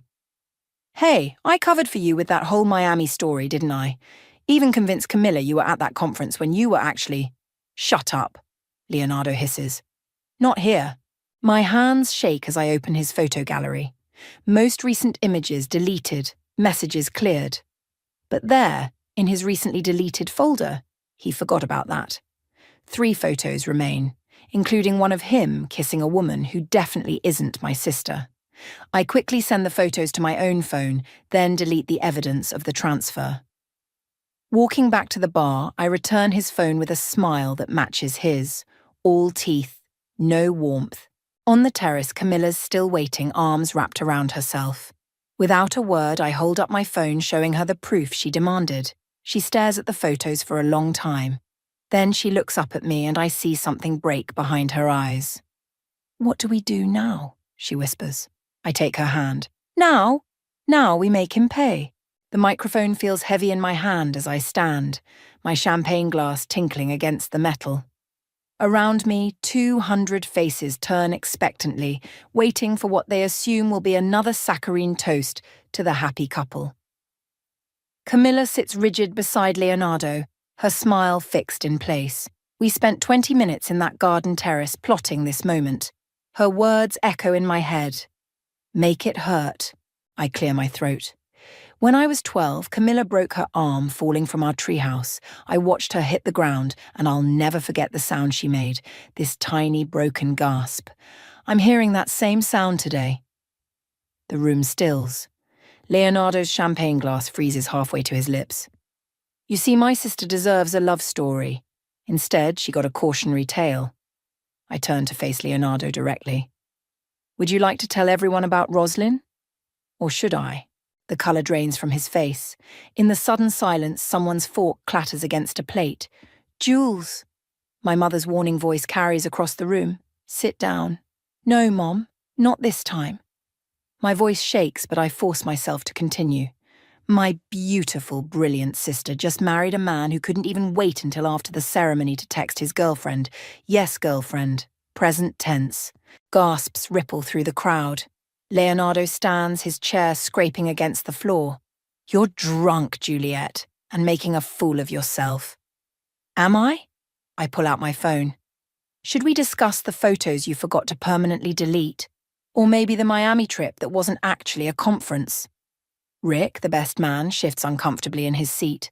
Our eyes meet, and something flickers across his face. Guilt, fear. Rick knows what I'm talking about, don't you? I watch him flinch. Want to tell everyone what really happened in Miami? That's enough! Leonardo slams his hand on the table. Crystal glasses jump, sending champagne splashing across the pristine tablecloth. But I'm not done. I have proof. Everything. The messages, the photos, The hotel receipts. She's lying, Leonardo cuts in smoothly, addressing the stunned crowd. Juliet has always been unstable, jealous of her sister's success. This is just another cry for attention. The familiar dismissal stings, but I stand my ground. Really? Then you won't mind if I show everyone? Show them what? He smirks and my blood runs cold. I check my phone. The photos are gone. All of them. Looking for these? Rick holds up his phone and I realise with horror what happened. While I was speaking, he must have remotely deleted them through the cloud sharing I'd forgotten to disable. The room starts to spin. I've lost my proof, lost my credibility, lost everything. Then Camilla stands. I saw them, she says quietly. The photos, the messages. I saw everything. Leonardo's head whips toward her. Baby! Don't! Her voice could freeze hell. Don't you dare! She turns to face our gathered family and friends, her wedding dress catching the light like broken glass. My sister is telling the truth, every word. The silence shatters. Voices erupt in overlapping waves of shock and outrage. My mother's hands cover her face. Leonardo's parents huddle together, whispering frantically. I trusted you, Camilla continues, each word precise and cutting. I defended you. I chose you over everyone who tried to warn me, including my sister. She looks at me then, tears in her eyes. I'm so sorry, Jules. I should have listened. Leonardo grabs her arm. We can talk about this privately. Get your hands off my sister. The words tear from my throat before I can stop them. What happens next seems to unfold in slow motion. Rick stands, his face twisted with what looks like genuine remorse. I can't do this anymore. He pulls out his phone again, but this time he's not deleting evidence. He's sharing it. I kept copies, he says, not meeting Leonardo's murderous glare. Of everything, because I knew someday I'd have to make this right. Phones around the room start pinging with incoming messages. Leonardo lunges for Rick, but two of Camilla's cousins grab him before he can reach the best man. In the chaos that follows, I find myself standing still, watching my sister's wedding implode around me. I should feel triumphant, I should feel vindicated. Instead, I feel my mother's arms wrap around me from behind, the first time she's hugged me in years. My brave girl, she whispers against my hair. My brave, difficult, wonderful girl. And suddenly I'm 12 again, watching my sister fall, knowing the sound she's about to make. Only this time, I caught her before she hit the ground. The aftermath hits like a tsunami. Security escorts Leonardo out while guests mill around in shocked clusters, phones raised to capture every moment. I stand in the eye of the storm, watching my sister's wedding reception transform into a viral scandal in real time. You've really done it this time.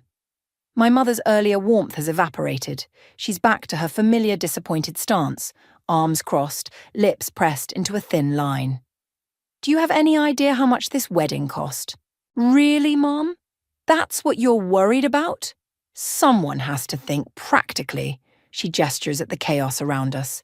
The venue, the catering, the gifts. The gifts can go back, Camilla interrupts, appearing beside me. She's changed out of her wedding dress into a simple black sheath. Just like the ring. My mother deflates slightly. Darling, maybe we should all take some time to... To what? Camilla's voice cracks. To pretend this didn't happen? To give him another chance? She laughs, but it sounds more like breaking glass. That's what you told Jules to do, isn't it? When her ex stole her artwork and sold it as his own? Take some time. Think it through. Don't be hasty. I stare at my sister. I'd never told her about that. I heard you and Dad talking about it, she explains, catching my look. I heard you tell Jules to let it go, to not make waves, and I said nothing. Her eyes fill with tears. I always said nothing. The weight of unspoken years hangs between us. All those times I'd fought my battles alone, thinking Camilla was just another witness to my difficult nature. Ladies, Rick approaches cautiously, phone in hand. We have a situation. He shows us Leonardo's latest Instagram post, A perfectly curated photo of him looking wounded but dignified, captioned with a paragraph about false accusations and family jealousy. The comments are already flooding in, taking sides.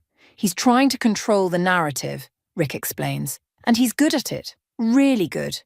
Of course he is, I mutter. He's been managing his image since day one. Camilla grabs Rick's phone, scrolling through the comments. Her hands shake. People are believing him. They're calling Jules a bitter spinster and me a gullible fool.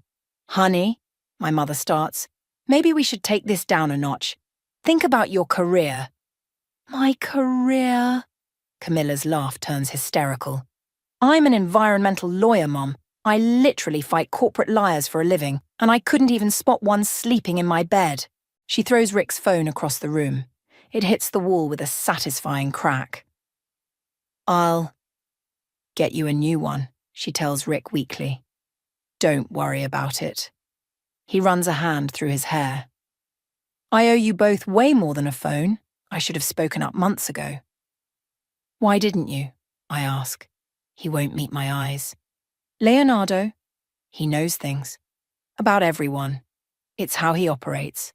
Find the weakness, exploit it, keep people in line. What does he have on you? Rick's silence speaks volumes. It doesn't matter, Camilla says suddenly. Whatever he has, whatever he says, it doesn't matter anymore. I'm done being afraid of the truth. She pulls out her own phone and starts typing furiously. Before anyone can stop her, she's posted a response to Leonardo's carefully crafted narrative. A raw, unfiltered account of everything, including screenshots Rick provided of Leonardo's other affairs. Camilla! Our mother looks horrified. Take that down immediately. No. My sister's voice is steel. I'm done taking things down, keeping things quiet, making things easier for everyone else. Jules was right all along. Some things need to be difficult. My phone buzzes. Then again. And again. Notifications pour in as Camilla's post goes viral, spreading across platforms like wildfire. Oh, God, my mother moans. The press will be all over this. Both your firms will. Good, Camilla and I say simultaneously. We look at each other and something shifts between us. Years of careful distance crumbling in an instant. She reaches for my hand. I need your help, Jules. Not just with Leonardo, but with everything after. I need my sister back. I never left, I whisper. I know. I was the one who stayed away. Trying to be perfect, trying to not rock the boat. She squeezes my hand. Teach me how to make waves. Behind us, our mother is still talking about damage control, about family reputation, about taking things offline. But for the first time in years, neither of us is listening.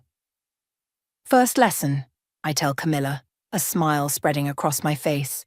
The boat deserves to be rocked. She grins back, fierce and broken and beautiful. Then let's cause a storm. 3 days after the wedding explosion, I wake to find my art studio's front window shattered. Glass crunches under my boots as I step inside, heart pounding. The damage isn't random. My latest paintings, the series I've been working on for months, are slashed to ribbons. I touch one canvas, fingers trembling. The cuts are precise, surgical, professional. My phone rings. Camilla. Turn on the news, she says without preamble. Now. I pull up the local news site on my phone. Leonardo's smiling face fills the screen as he stands outside his law firm, looking every bit the wronged party. The headline makes my stomach turn. Prominent attorney speaks out about wedding scandal. Claims systematic harassment. He's saying we're orchestrating a smear campaign, Camilla's voice shakes. That we're doctoring evidence, manipulating Rick, trying to destroy his reputation out of family jealousy. I look around my destroyed studio. Yeah, I'm getting that message loud and clear. What do you mean? Before I can answer, the bell above my door chimes. I spin around to find Roslyn, Leonardo's not-so-secret girlfriend, standing among the broken glass. I'll call you back, I tell Camilla, ending the call despite her protests. Roslyn surveys the destruction, her face unreadable. She's exactly as beautiful as her photos suggested, but there's something hard in her eyes. that the camera missed. Let me guess, I say. Leonardo sent you to threaten me? She laughs, but there's no humor in it. Leonardo doesn't send me anywhere. That's kind of the problem. She perches on my paint-splattered work table, incongruous in her designer outfit. You know what's funny? I actually came to thank you. Thank me for blowing everything up. I've been trying to end things with Leo for months, but he always had a way of making that difficult. The way she says difficult makes my skin crawl. What did he do? What didn't he do? She pulls out her phone, showing me texts, emails, photos, a digital paper trail of manipulation and threats. Every time I tried to leave, he'd remind me how easily he could ruin me. My job, my reputation, everything. Why are you showing me this? Because you need to understand what you're dealing with. That stunt at the wedding, the viral posts, that's just the beginning. Leo doesn't lose. Ever. As if on cue, my phone buzzes with a text from Rick. Check your email. Emergency. I open my inbox to find a cease and desist letter from Leonardo's firm, threatening legal action for defamation. But it's the next email that makes my blood run cold. A message from the elementary school where I teach art, requesting an immediate meeting about my recent public behavior. He's going after your job, Rosalind says softly. Just like he went after your studio. Just like he'll go after everything else until you and your sister back down. We won't. Then be smarter than I was. She slides off the table. Don't fight him in the open. He's got too much practice looking like the good guy. So what, we just let him win? No. Her smile turns sharp. We find his weakness. The one thing he can't spin or charm his way out of. I think about Rick's words at the wedding. Leonardo knows things. About everyone. The evidence Rick shared, I say slowly. That wasn't everything, was it? Not even close. Rosalind pulls a small USB drive from her purse. Leo likes to keep receipts. Insurance, he calls it. Against clients, colleagues, friends, anyone who might someday become a problem. She places the drive on my table. 3 years of his private files. Emails, photos, recordings, everything he never wanted found. Why give this to me? Because your sister was collateral damage. I never meant... She stops, composes herself. Just make it count, okay? She turns to leave, but pauses at the door. One more thing. When you use this, and you will, be prepared. Some of what's on there, it's going to hurt people you care about. Are you ready for that? I look around my destroyed studio, at the shredded canvases that represented months of work. Think about the emails threatening my job, my sister's reputation, our future. Yes, I say. And I mean it. Rosalind nods. Good. Because Leo's right about one thing. You're not just fighting him anymore. You're fighting an entire system that protects men like him. And that system. She gestures at my ruined art. It fights back. After she leaves, I stand in the wreckage of my studio holding the USB drive that could change everything. My phone buzzes again. Camilla, probably worried. But before I call her back, I need to decide. How far am I willing to go? And more importantly, who am I willing to take down with me? The contents of the USB drive spill across my laptop screen like toxic waste. Emails, photos, voice recordings, each file more damning than the last. My hands shake as I scroll through Leonardo's carefully catalogued collection of other people's secrets. We can't use this, Camilla says, pacing my living room. These aren't just Leonardo's victims. They're innocent people he's blackmailing. We'd be no better than him. She's right. The drive contains enough dirt to bury Leonardo 10 times over, but using it would mean destroying dozens of other lives. Colleagues who made mistakes, clients who trusted him, even judges who'd been compromised. My phone buzzes. Another email from the school board. Third one today. The words professional conduct review and termination jump out at me. They're suspending me, I tell Camilla. Pending investigation into my pattern of disruptive behavior. She stops pacing. He can't do that. They can't fire you for exposing the truth. Watch me lose my job anyway. I close my laptop, unable to look at any more evidence of Leonardo's corruption. You know what the worst part is? The kids' art show is next week. I promised them I'd be there. Camilla's face hardens. Okay, screw this. We're using the files. What happened to we'd be no better than him? That was before he went after your kid's art show. She grabs my laptop. We just need to be selective. Find something that only hurts him. But as we dig deeper into the files, a pattern emerges. Leonardo hasn't just been collecting dirt, he's been weaving a web. Every piece of information connects to something else, someone else. Using any of it would trigger a cascade of consequences we couldn't control. Wait, Camilla says suddenly. Go back to that email thread.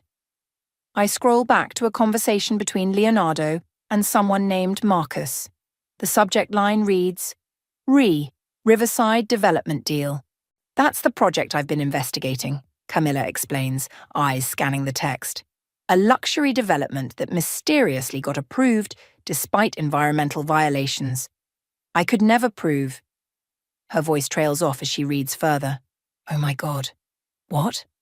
Leonardo knew. He knew the land was contaminated. He helped cover up soil test results that showed dangerous levels of toxins. She points to an attachment. Look, here's the original report they buried. Can you use this? This isn't just evidence of corruption, it's proof of criminal negligence. People could die if they build on that land. She straightens up. I need to take this to the EPA immediately. Cam, wait. I grab her arm. Think about what happens next. Leonardo will know where this came from. He'll release everything else in retaliation. Let him. Her voice is steel. Some things matter more than reputation. Before she can leave, my phone rings. Unknown number. Hello? Ms. Lucas, a woman's voice, professional but warm. This is Patricia from Channel 7 News. We're doing a story on Leonardo Perkins and the allegations of systematic corruption in his firm. Would you be willing to comment? I meet Camilla's eyes. She nods. Actually, I say, I think you're going to want to hear what my sister has to say. She's an environmental lawyer who's discovered something interesting about the Riverside Development Project. After we hang up, Camilla looks at me. You know what this means, right? Once I go public with this evidence, there's no going back for either of us. I know. The school board. Some things matter more than a job. She hugs me fiercely. I'll protect you this time, I promise. Just go save the world, counselor. I'll handle Leonardo's tantrum. As if summoned by his name, my phone buzzes with a text from Rick. Leo knows about the USB drive. He's on his way to your place. Don't let him in. Too late. A sharp knock echoes through my apartment. Juliet? Leonardo's voice smooth as ever. We need to talk. Camilla clutches the laptop to her chest. I point to my bedroom. There's a fire escape she can use to leave unseen. She shakes her head, but I push her toward it. Go, I whisper. Get that evidence somewhere safe. I'll keep him busy. Another knock, harder this time. I know you're in there, Jules. Don't make this difficult. I wait until I hear Camilla's quiet footsteps on the fire escape before opening the door. Leonardo stands there in his perfect suit, wearing his perfect smile. But his eyes are wild. Where is it? He demands, pushing past me into the apartment. I cross my arms, planting myself between him and my bedroom door. Where's what? Don't play games. The drive. Rosalind's drive. He steps closer, looming over me. Give it to me now, and maybe we can still fix this mess you've made. I smile, channeling every ounce of difficult, defiant energy I possess. You want to talk about messes, Leonardo? Let's talk about Riverside. The color drains from his face, and I know we've won. Leonardo's composure cracks like thin ice. You have no idea what you're doing, he snarls, advancing on me. That development deal involves people you don't want to cross. I stand my ground, even as my heart hammers. You mean people like you? Men who think they can bury their crimes in paperwork and threats? He lunges for my laptop on the coffee table. I grab it first, clutching it to my chest. Give me the drive, Juliet. His voice drops dangerously low. Last chance. Or what? You'll destroy my career? Too late. Ruin my reputation? Already done. What's left, Leo? His smile turns cruel. Your mother's medical license review is next week, isn't it? Be a shame if the board received evidence of prescription irregularities. The air leaves my lungs. You wouldn't. Try me. He pulls out his phone. One call. That's all it takes to end her career. Your choice. My fingers tighten on the laptop. Mom and I have our issues, but this would destroy her. Everything she's worked for gone in an instant. Leonardo sees my hesitation. Smart girl. Now the door bursts open. Camilla strides in, followed by Rick and 2 people in FBI windbreakers. Actually, Camilla says, I think they'd like the drive. Leonardo spins around. What is this? This, one agent steps forward, is what happens when you threaten a federal witness. She turns to me. Ms. Lucas, are you all right? I nod, still clutching the laptop. You recorded that? Leonardo's face contorts. You little... Choose your next words carefully, Rick interrupts, holding up his phone. Still streaming. The second agent pulls out handcuffs. Leonardo Perkins, you're under arrest for witness tampering, conspiracy to commit fraud, and environmental violations under the Clean Water Act. You can't prove anything, Leonardo spits. No, Camilla pulls out her phone, plays a video. Leonardo's own voice fills the room, discussing the contaminated soil reports. Funny thing about evidence, it works better when you share it with the right people instead of using it for blackmail. As the agents read him his rights, Leonardo locks eyes with me. You think this is over? Everything on that drive goes public. Everyone gets burned. Already handled, Rick says. While Juliet kept you busy, we've been working with the FBI's cybercrime unit. The evidence of actual crimes will be used in prosecution. The personal information? Sealed by federal order. You planned this, Leonardo whispers. All of you. No. I step closer. We just learned from you. Find the weakness, exploit it, keep people in line. Isn't that how it works? The agents start leading him away, but I'm not done. You know what your weakness was, Leo. You thought everyone was like you, that we'd all choose self-preservation over doing what's right. But some of us. I glance at Camilla, at Rick. Some of us choose differently. After the agents leave with Leonardo, Camilla hugs me so hard it hurts. I'm sorry I left you alone with him. You didn't. I hug her back. You were exactly where you needed to be. Rick clears his throat. There's something else you should see. He holds up his phone, showing a social media feed exploding with support. Comments flood in from Leonardo's other victims, sharing their stories. The hashtag #DarkDifficultWomen is trending. Turns out, Rick says, you weren't the only ones he tried to silence. Once people saw you stand up to him, my phone buzzes. An email from the school board. I brace myself, but instead of more threats, it's an apology. They're launching an investigation into Leonardo's interference and want me back for the art show. We did it, I breathe. You did it, Camilla corrects. You stood up first, showed me how to be brave. Showed all of us, Rick adds.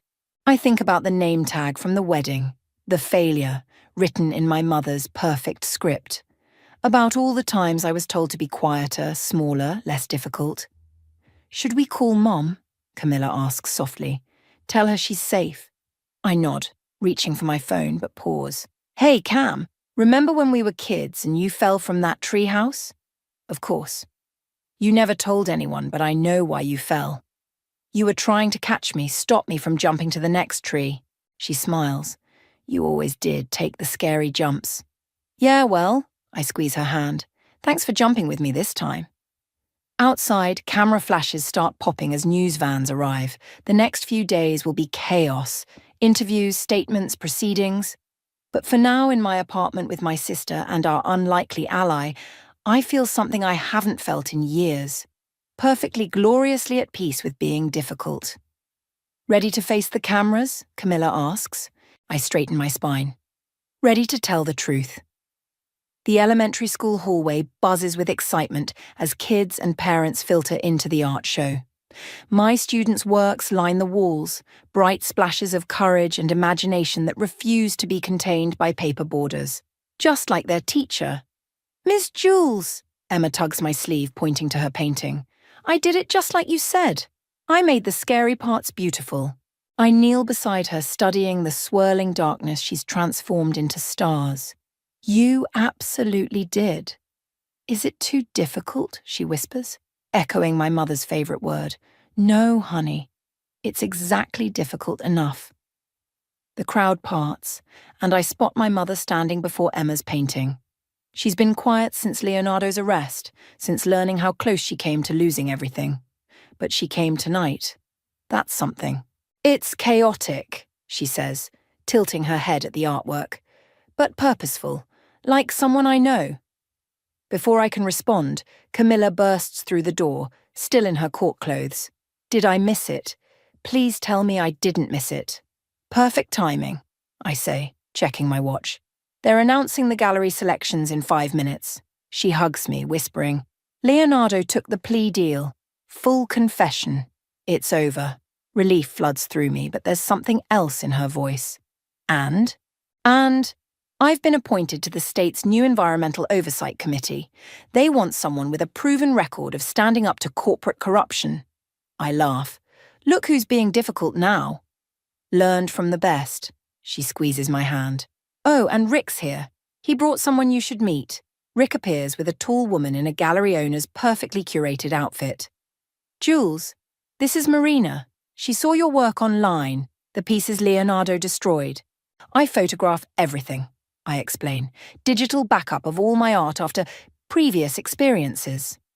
Marina nods. Rick showed me the photos, that series about silence and power. I have space in my gallery's upcoming exhibition on feminist perspectives, if you're interested. My heart stops. Marina's gallery is the kind of space I'd never dared approach, certain I'd be dismissed. My voice catches. The originals were destroyed, so recreate them. Bigger, bolder. Her eyes spark. Sometimes destruction is just renovation in disguise. The principal calls for attention, gathering everyone for the announcement of which student pieces will be displayed at the district art show. As she speaks, I feel a small hand slip into mine. Emma vibrating with nervous energy. What if they don't pick mine? She whispers. Then we'll know they weren't ready for something that brave. My mother appears on Emma's other side, taking her free hand. And brave is better than safe, she says, meeting my eyes. I should have taught you that a long time ago. The principal unfolds her paper. Our first selection, Emma Chen's Night Stars. Emma squeals, launching herself at the painting. My mother follows to help her take it down, but pauses. Juliet, that day, with the name tag. I never meant... I know, Mom. No, let me finish. I called you difficult because I didn't have the courage to be difficult myself. But watching you these past weeks, seeing you stand up not just for yourself, but for everyone else. She straightens her spine. I'm proud of you. My difficult, magnificent daughter. Camilla joins us, followed by Rick and Marina. Around us, children excitedly discuss their art, unafraid to take up space, to make noise, to be seen. Ready to see your new gallery space? Marina asks. I look at my family, my sister who jumped with me, my mother learning to embrace the chaos, even Rick who chose truth over safety. At Emma, proudly showing her difficult, beautiful painting to anyone who'll look. Actually, I say, I want to change the series title. Oh? Instead of Silence and Power, I smile, feeling the rightness of it. I want to call it Difficult Women. Perfect, Marina says. And the first piece? I turn to Emma's painting. Darkness transformed into stars, fear turned to beauty, silence broken by truth. This one. I want to recreate this one first. But that's not your art, my mother says, confused. No, I agree. It's better. It's what happens when we teach the next generation that their voice matters. That difficult isn't an insult. It's a superpower. Emma beams up at me, starlight and courage radiating from her small frame. Around us, the art show continues, a symphony of colour and chaos and children unafraid to make noise. And in that moment, I am exactly difficult enough. The security guard barely glanced at my fake cleaning service badge as I slipped into my father's funeral. Dark glasses and a borrowed maintenance uniform completed my disguise. A far cry from the tailored suits I usually wore as the newly appointed CEO of King Industries. My name is Quinn, and I wasn't supposed to be here today. Did you hear? A whisper caught my attention as I pretended to dust a nearby windowsill. Richard left everything to her. The youngest. Can you believe it? Shh, Kiara will hear you. I kept my head down, moving methodically through the funeral home as mourners filed in. My Aunt Kiara stood at the entrance, her designer black dress a stark contrast to my gray coveralls. She greeted each guest with practiced sympathy, while my siblings Bryce and Tessa flanked her like well-trained soldiers. The nerve of her, Bryce muttered to Tessa. Not even showing up to Dad's funeral. If only they knew I'd received their official notification banning me from attending barely 12 hours ago. The message came through Ibrahim, our family lawyer, his voice dripping with false regret. The family thinks it's best if you keep your distance during this difficult time. I continued my careful circuit around the room, dusting surfaces that didn't need dusting. The front row of chairs remained empty, reserved for immediate family. My chair should have been there, between Tessa and Presley. You should be grateful he gave you anything at all. The voice behind me was barely a whisper, but I recognized Ibrahim immediately. He'd cornered me near the flower arrangements, speaking low enough that only I could hear. Some might say you don't deserve even that much. I turned slowly, keeping my face downturned. Funny, coming from someone who helped my father build his empire from nothing. Things change, Quinn. People change.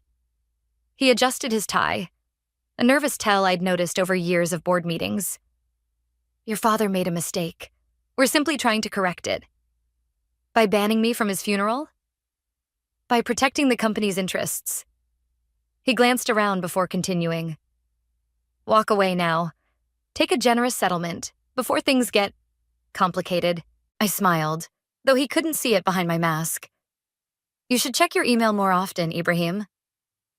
His face paled slightly. What do you mean? Let's just say Dad left me more than just the company. I moved past him, deliberately bumping his shoulder.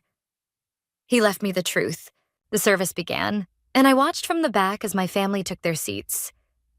Tessa kept glancing at my empty chair, worry creasing her forehead.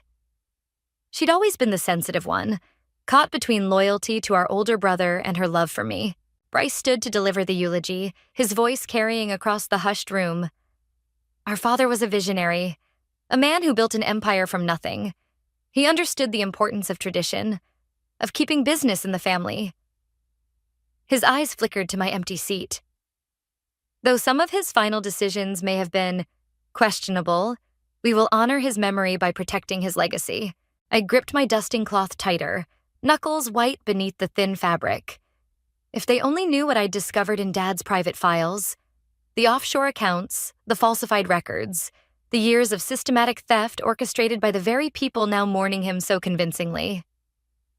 Benjamin, Dad's oldest friend and board member, caught my eye from his seat near the back. A slight nod confirmed what we'd discussed earlier. Everything was in place. Tomorrow's board meeting would change everything. As the service concluded, Sierra approached the casket one last time. Oh, Richard, she said loudly enough for nearby mourners to hear. I promise we'll take care of everything. The company will stay in the right hands. I waited until the room had nearly emptied before approaching the casket myself. Pulling off my dark glasses, I looked down at my father's peaceful face. Don't worry, Dad, I whispered. I won't let them destroy everything you built. They think they've won, but they don't know about the evidence yet. They don't know what's coming. Miss? The security guard's voice startled me. We're closing up now. I nodded, replacing my glasses. As I turned to leave, I caught sight of Ibrahim watching me from the doorway, his phone pressed to his ear. Let him call whoever he wanted. By this time tomorrow, every secret, every lie, every betrayal would be exposed. The autumn air hit my face as I stepped outside, and I finally allowed myself a small smile. They thought banning me from Dad's funeral would break me. Instead, it had only strengthened my resolve. I had the evidence, I had the truth, and most importantly, I had nothing left to lose. Tomorrow, they would learn exactly why Dad had chosen me to lead his company. Tomorrow, they would understand that their biggest mistake wasn't just betraying him, it was underestimating me. The security code to Dad's private office hadn't changed. 0913. My birthday. My heels clicked against the marble floor as I entered, the familiar scent of leather and sandalwood washing over me. Even at midnight, the city lights streaming through floor-to-ceiling windows illuminated the space perfectly. "You shouldn't be here." Benjamin's voice crackled through my earpiece. "If anyone catches you—" "They won't," I interrupted, making my way to Dad's desk. "Besides, the board meeting's in 8 hours. We need what's in that safe." I ran my fingers along the bottom drawer's edge, finding the hidden latch just where Dad had shown me years ago. The panel popped open, revealing a keypad and fingerprint scanner.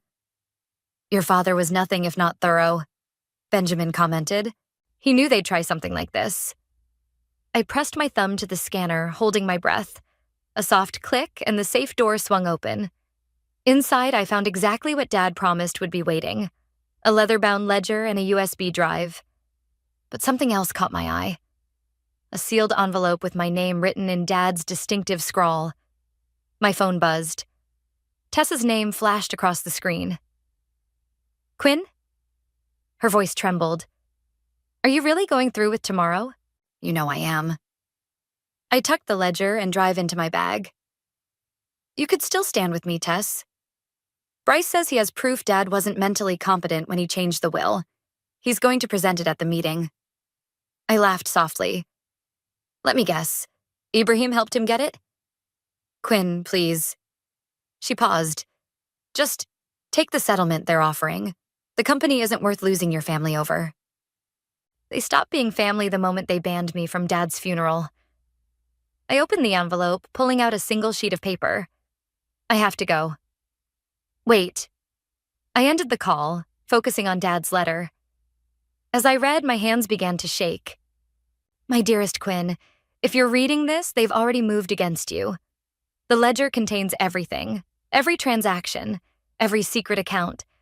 But the real proof is in the encrypted files on the drive. The password is Phoenix Rising, your childhood nickname.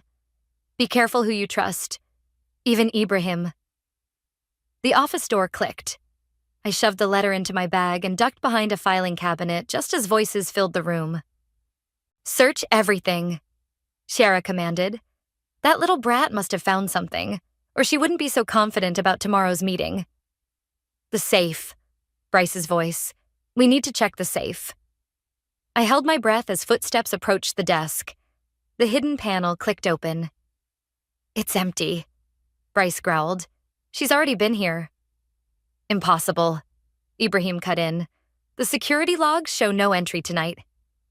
I smiled, grateful for Benjamin's help in looping the security footage. "Then where is it?" Kiara's voice rose. "Where's the evidence she keeps threatening us with?" "Maybe there isn't any," Presley suggested. "Maybe she's bluffing." "No," Ibrahim said quietly. "Richard was too smart. He would have left something." "Then find it," Ciara snapped. "We've worked too hard, planned too carefully to let that girl ruin everything. Do you know how many years we spent building those offshore accounts? How many strings I had to pull to keep the auditors away?" My phone chose that moment to vibrate loudly against the filing cabinet. The room fell silent.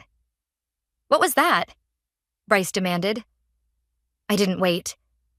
Clutching my bag, I burst from my hiding spot and ran for the door. Bryce lunged for me, but I was faster. My elbow connected with his solar plexus, sending him stumbling backward. "Stop her!" Kiara screamed. I sprinted down the hallway toward the emergency stairs, their footsteps thundering behind me. Pushing through the stairwell door, I took the steps 2 at a time, my heart pounding in sync with my feet. "Quinn!" Ibrahim's voice echoed above me. "Think about what you're doing." 3 floors down, I crashed through the exit into the parking garage. Benjamin's car idled exactly where we'd planned, engine running. "Go." I jumped into the passenger seat as shouts echoed across the garage. Benjamin floored it, tires squealing as we shot toward the exit. In the rearview mirror, I watched Bryce and Ibrahim grow smaller, their figures illuminated by harsh fluorescent lights. Chiara's words rang in my ears. "We've worked too hard." "Did you get everything?" Benjamin asked once we were safely away. I patted my bag, feeling the hard edges of the ledger and drive.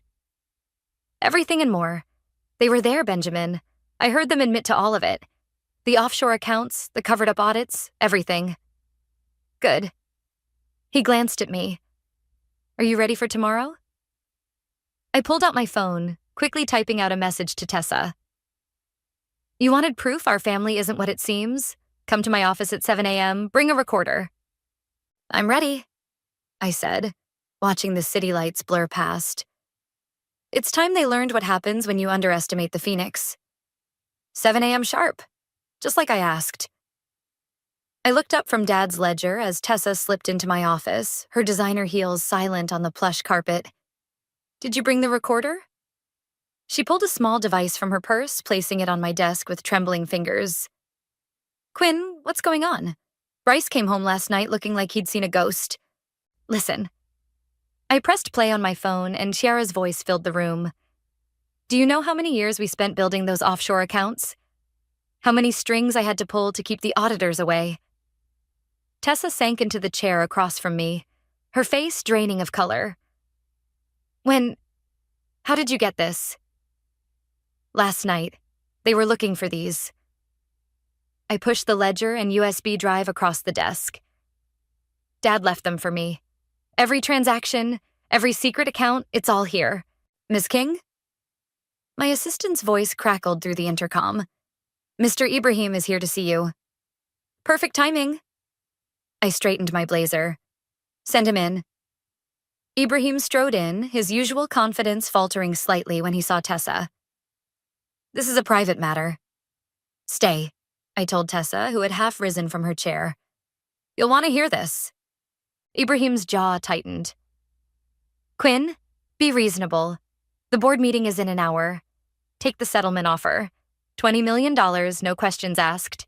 Walk away from this. Like you walked away from Dad? I opened the ledger. Tell me, Ibrahim, does the board know about the shell company in Grand Cayman? The one you and Ciara used to funnel nearly $40 million over the past 3 years? His face remained impassive, but a bead of sweat traced down his temple. Those are serious accusations. They're not accusations. I turned the ledger around. They're facts. Dad kept meticulous records. He knew what you were doing. All of you. Quinn, Tessa whispered. Is this true? Before Ibrahim could respond, the door burst open. Presley rushed in, his usually perfect hair disheveled. Quinn, stop this. Please. Why? I stood slowly. Because you're involved too? Because Aunt Kiara promised you a piece of the pie if you helped them push me out? You don't understand. Presley ran a hand through his hair. She has dirt on everyone. She's been planning this for years, gathering information, waiting for the right moment. Ibrahim shot him a warning look. Presley, that's enough. No. Presley's voice cracked. I'm done lying. Quinn, Ciara, she's the one who convinced your father to change his medication dosage. She said it would help him sleep, but... Shut up. Ibrahim grabbed Presley's arm. My blood ran cold. What did you just say? Tessa's recorder clicked softly in the silence. The board meeting starts in 45 minutes. Ibrahim said quietly. Think carefully about your next move, Quinn. Some doors can't be unopened. Get out. My voice was steel. Both of you. After they left, Tessa played back the recording, her hands shaking. Quinn, if what Presley said is true, about Dad's medication... I know. I checked my watch. The question is, whose side are you on? She stood, smoothing her skirt. Bryce, he doesn't know about any of this. He really believes Dad wasn't thinking clearly when he changed the will, and now you know why he thought that. I gathered the evidence into my briefcase. Are you with me? Tessa's phone buzzed. A text from Kiara. She showed me the screen. Make sure she takes the deal. Remember what we discussed. What did you discuss? I asked quietly. She promised to fund my fashion line. Tessa's voice was barely audible. Said she'd invest $5 million if I helped convince you to step down. I laughed, but there was no humor in it. At least now we know your price. Quinn, the board meeting starts in 30 minutes. I headed for the door. Make your choice, Tessa. But remember, once I walk into that room, there's no going back. Wait. She grabbed my arm. There's something else you need to know. Bryce, he found Dad's original will. The one from before. He's planning to present it at the meeting. Let him. I pulled away. The only thing that will prove is how desperate they've become. As I walked toward the boardroom, Benjamin fell into step beside me. Everything ready? Almost. I handed him a USB drive, a copy of Dad's files. If anything happens to me in there, it won't. He pocketed the drive.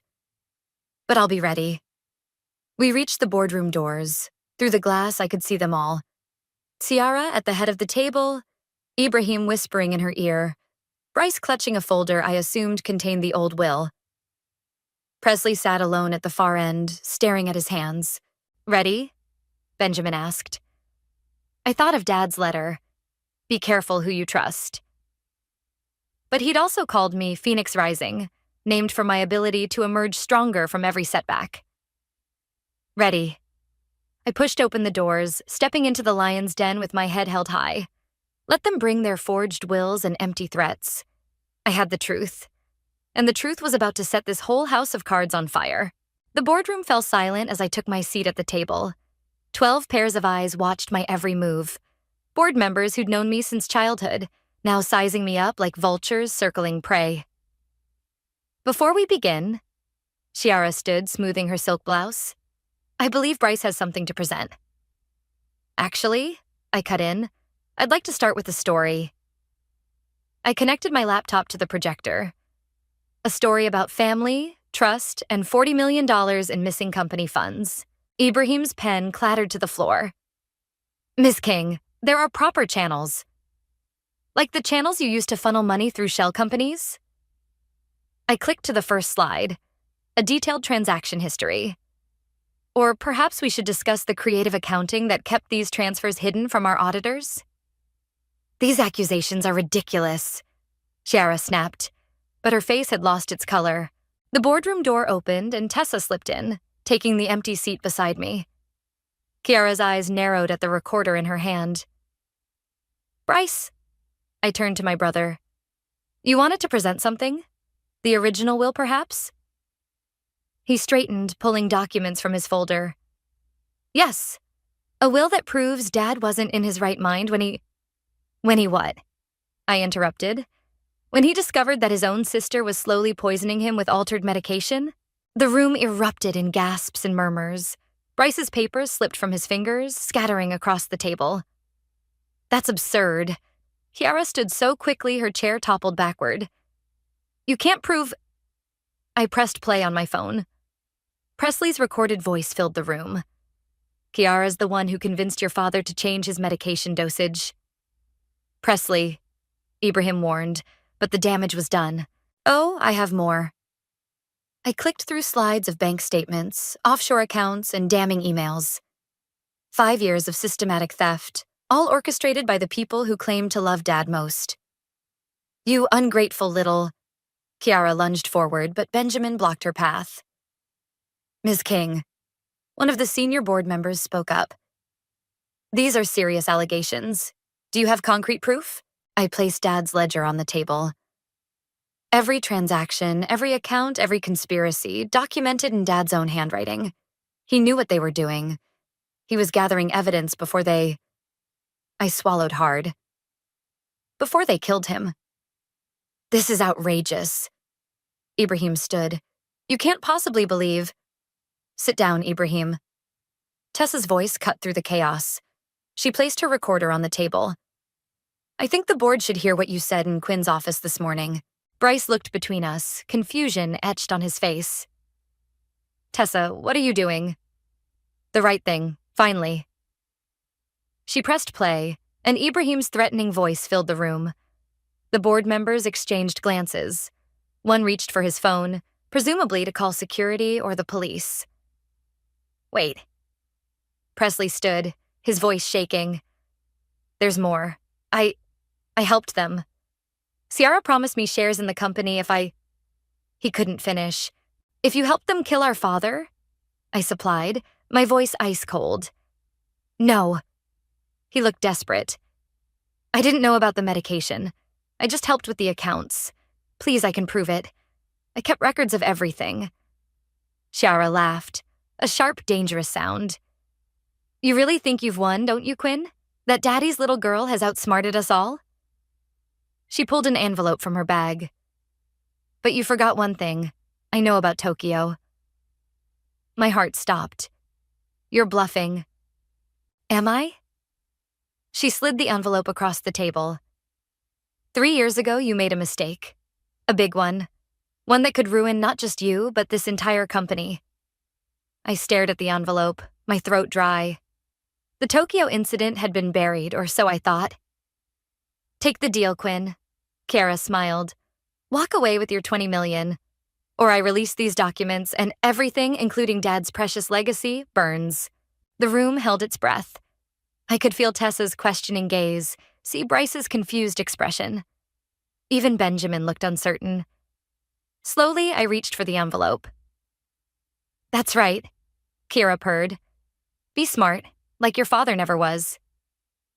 I opened the envelope, pulled out the contents, and smiled. These are fake. What? Chiara's smile faltered. I said, these are fake. I held up the documents. Because I'm the one who handled the Tokyo incident. These documents are printed on paper we didn't start using until last year. Amateur mistake, really. The color drained from Ciara's face as I stood. You know what your biggest mistake was? I looked around the table, thinking I was just Daddy's little girl. But Dad didn't choose me because I was his favorite. He chose me because I was the only one smart enough to see through all of you. Security guards appeared at the doorway, summoned by the board member's earlier call. Mr. Ibrahim, one of them said, please come with us. The police would like to ask you some questions. As they led Ibrahim and Chiara away, I caught Bryce's eye. The original will you were going to show? Dad's signature was forged. Check the date. He was in the hospital that day. I have proof of that too. The board members huddled together, whispering urgently.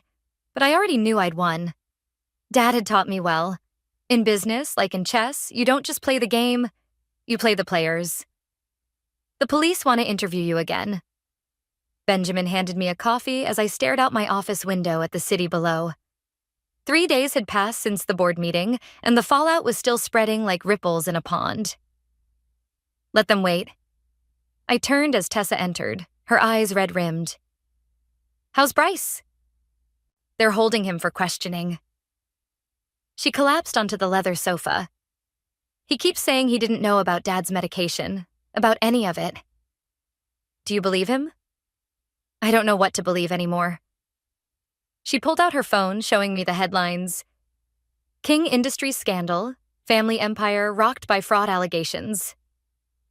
A knock interrupted us. Presley stood in the doorway, looking like he hadn't slept in days. They're releasing Ciara on bail. Already? Benjamin straightened. That's not possible. She has connections. Presley stepped inside, closing the door. And she's angry, Quinn. I just got this. He held up his phone, displaying a text. Tell my dear niece to watch her back. The game isn't over. I laughed softly. She still thinks this is a game. Quinn? Tessa's voice was urgent. What if she really does have something on you? The Tokyo incident is handled. I opened my desk drawer, pulling out a thick file. Everything that happened in Tokyo is in here. Every decision, every document, every signature, all legitimate. I kept it clean specifically because I knew someone might try to use it against me someday. But then why did she? Because she was desperate. I sat behind my desk. And desperate people make mistakes. My phone buzzed. A text from an unknown number. Meeting. Tonight. The cemetery. Come alone or the real Tokyo files go public. She's bluffing, Benjamin said, reading over my shoulder. Probably. I stood gathering my coat. But I'm done hiding. Quinn, no. Tessa grabbed my arm. It's too dangerous. Let the police handle it. The police can't protect the company's reputation. I checked my watch. Besides, I have a few surprises left. Then I'm coming with you. Presley stepped forward. I owe you that much. No. I touched his shoulder. You've done enough by testifying. Stay here with Tessa. Benjamin, I need you to get those documents to the DA's office. Quinn? Benjamin started. Trust me. I smiled. Dad didn't call me Phoenix Rising for nothing. The cemetery was silent as I walked between the graves, my heels sinking slightly into the damp earth. Dad's fresh headstone gleamed in the moonlight, and beside it stood Shara, looking perfectly composed despite her recent jail stay. I didn't think you'd come alone, she called out. Disappointed? Impressed, actually. She pulled out an envelope. Maybe you're not as soft as I thought. The Tokyo files are fake, Ciara. We both know that. Do we? She smiled. Did you really think your father only kept records in that little ledger of his? That he didn't have other hiding places? Other secrets? A twig snapped behind me. I turned to see Ibrahim emerging from the shadows, looking considerably less polished than usual. You're making a mistake, he said quietly. Both of you. The only mistake, a new voice rang out, was thinking you could get away with this. Bryce stepped into view, followed by 2 police officers. My brother's face was haggard, but his eyes were clear. What is this? Ciara demanded. Justice. Bryce moved to stand beside me. They showed me everything, Aunt Ciara. The real records, the medication logs, the security footage from Dad's house the night he died. You're choosing her? Ciara spat. After everything I did for you? You mean after you manipulated me? Bryce's voice cracked. Used me to try to steal my sister's inheritance? Made me think Dad had lost his mind? Ibrahim moved suddenly, reaching into his jacket. The police officers drew their weapons, but he only pulled out a USB drive. It's over, he said, tossing it to me. Everything's on there. Dates, accounts, recordings. Ciara's original plans, all of it. Ibrahim, Ciara shrieked. You traitor. No. He looked at her sadly. I'm just tired of the lies. As the officers moved in with handcuffs, I picked up the envelope Ciara had dropped. Inside were photos, not from Tokyo, but of Dad in his final days, looking frail and confused. She'd been documenting the effects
In the silent, shadowed halls of our home, the laughter of a woman not my own echoed, intertwining with the deep, familiar timbre of Michael's voice.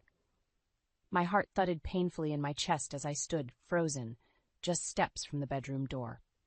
My arms instinctively cradled our newborn daughter, a tiny being oblivious to the storm about to break.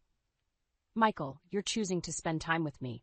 Clearly, I'm far more exciting than Amelia. Plus, I don't do babies. They're just noisy and needy. The woman's voice dripped with contempt. My name, uttered so carelessly, jolted me from my daze. The audacity of this woman, mocking not just me but my child too, ignited a fire in my veins. I pushed the door open, revealing the sordid scene, my husband, Michael, and his mistress, entwined on what used to be our shared bed. The room spun as Michael's eyes met mine, his expression morphing from shock to a cold, calculated calm. Amelia, why are you back already? Weren't you supposed to be discharged tomorrow? I felt a bitter laugh escape my lips. I messaged you, Michael. Or were you too preoccupied to notice? My gaze fell on the woman beside him, her smug smile faltering under my stare. Michael stood, adjusting his shirt. Look, there's no easy way to say this. I want a divorce. I've already filled out my part of the papers. He gestured nonchalantly to a stack of documents on the dresser. A profound silence filled the room, punctuated only by the soft cooing of my daughter in my arms. The walls of the room that once held laughter and love now bore witness to my life's cruel unraveling. I mustered all the strength left in my postpartum body and stood tall. Is this what you really want, Michael? A life without your daughter and me? His gaze was unwavering, cold. Yes, it's for the best. Those words were the final blow, shattering the last vestiges of the life I thought we had. With tears streaming down my face, yet with a heart strangely solidified by resolve, I whispered, "Then this is goodbye, Michael. Forever." I turned away from the ruins of my marriage, my mind racing with plans and possibilities. I had lost the man I loved, but in his place, I found a fierce determination to protect my daughter and reclaim my life. As I stepped out into the cool night air, cradling my daughter close, a new path lay before us. One of resilience, independence, and, above all, a resolve for retribution. The soft glow of the morning sun did little to warm the chill that had settled in my heart. Sitting at the kitchen table in my parents' home, I cradled a steaming cup of coffee, lost in thought. My daughter, nestled in a bassinet beside me, was the only source of light in my newly darkened world. My mother, a pillar of strength with gentle eyes, joined me. "You don't have to go through this alone, Amelia. We're here for you every step of the way." I nodded, my voice barely a whisper. "I know, Mom. It's just, how could he? How could Michael do this to us?" The betrayal stung anew with each passing moment. Michael, whom I had loved unconditionally, had discarded our family like a piece of unwanted furniture. The pain was deep, but beneath it, a fierce determination was taking root. My father, a stern yet caring man, spoke up. "We'll support you, Amelia. Whatever you need, we're here for you." Their unwavering support bolstered my resolve. I had to be strong, not just for my daughter, but for myself too. Michael had taken enough from me. I wouldn't let him take my spirit too. As days turned into weeks, I found a rhythm in my new life. My daughter's gurgles and smiles were my daily respite from the storm that raged within me. I threw myself into work, my career at the multinational firm offering a much-needed distraction. But beneath the surface of this newfound routine, a plan was simmering. Michael had wronged us, and I couldn't let that go unchallenged. It wasn't just about revenge, it was about justice. I began to gather information, sifting through our financial records and scrutinizing Michael's recent behavior. The picture that emerged was one of deceit and manipulation. The more I uncovered, the stronger my resolve grew. Michael wasn't just a cheating husband. He was a man who had taken advantage of my trust and love for his gain. I spent my evenings after putting my daughter to bed, meticulously planning my next steps. With every piece of evidence I gathered, the outline of my strategy became clearer. I would confront Michael, but not as the broken-hearted wife he had left behind. I would face him as a woman empowered by the truth and unafraid to demand justice. As I laid out my plans, a sense of empowerment washed over me. I was no longer the naive girl who had fallen in love with Michael. I was a mother, a survivor, and soon I would be the architect of Michael's undoing. The soft hum of my laptop was the only sound in the room as I scrolled through the report from the private investigator. The pages were a damning testament to Michael's deceit. Photographs of him with various women, credit card statements for extravagant gifts and hotel stays. Each piece of evidence was a nail in the coffin of our marriage, a marriage I now realized was built on lies. I heard a soft knock on the door. My mother peeked in, concern etched on her face. "Amelia, you've been in here for hours. Are you all right?" I looked up, forcing a smile. "I'm fine, Mom, just sorting through some things." She entered, sitting beside me. "You know, it's okay to feel angry, to feel hurt. You don't have to hide it, not from me." I sighed, a weight lifting as I shared the burden of my findings. "It's not just the cheating, Mom, it's everything, the lies, the manipulation. He's not the man I thought I married." My mother's hand found mine, her grip firm and reassuring. "You're strong, Amelia, stronger than you know, and you have us. We'll get through this together." With my family's support, I felt a renewed sense of purpose. The time for mourning what could have been was over. Now, it was time for action. I contacted Michael, my voice steady as I confronted him over the phone. "We need to talk, Michael, about the divorce, the finances, everything." There was a pause before he answered, his voice oozing false concern. "Amelia, I'm glad you're being reasonable about this. Let's meet and sort everything out." The day of our meeting, I walked into the cafe, every step fueled by a cocktail of determination and righteous anger. Michael sat there, the picture of casual arrogance. "Amelia, let's make this quick, okay? I have a busy day ahead," he said, barely glancing up from his phone. I sat down, my documents neatly stacked in front of me. "Let's start with the finances. I've been reviewing our accounts, and there are some discrepancies I'd like to discuss." Michael's eyes flicked to the papers, then back to me, a flicker of unease crossing his face. "Discrepancies? What are you talking about?" I slid the photographs across the table, his secret life laid bare in glossy prints. "This is just the beginning, Michael. I know about the hotels, the gifts, the trips. I know everything." The color drained from his face as he realized the extent of my knowledge. "Amelia, listen, we can work this out. There's no need to make a scene." I leaned in, my voice low but unwavering. "This is not a negotiation, Michael. This is me taking back control. I will not be brushed or silenced. Not anymore." As I detailed my terms for the divorce, including fair financial settlements and custody arrangements, Michael's mask of confidence crumbled. For the first time, I saw him for what he truly was, a coward hiding behind a facade of charm and deceit. I left the cafe with a sense of triumph. The road ahead would be challenging, but I was no longer the victim in this story. I was the author, and this chapter was just the beginning of Michael's reckoning. The morning sun cast long shadows in the living room of my former home, now a battleground for the final confrontation. Michael stood there, his face a mask of faux composure, beside him his mistress, a picture of uneasy defiance.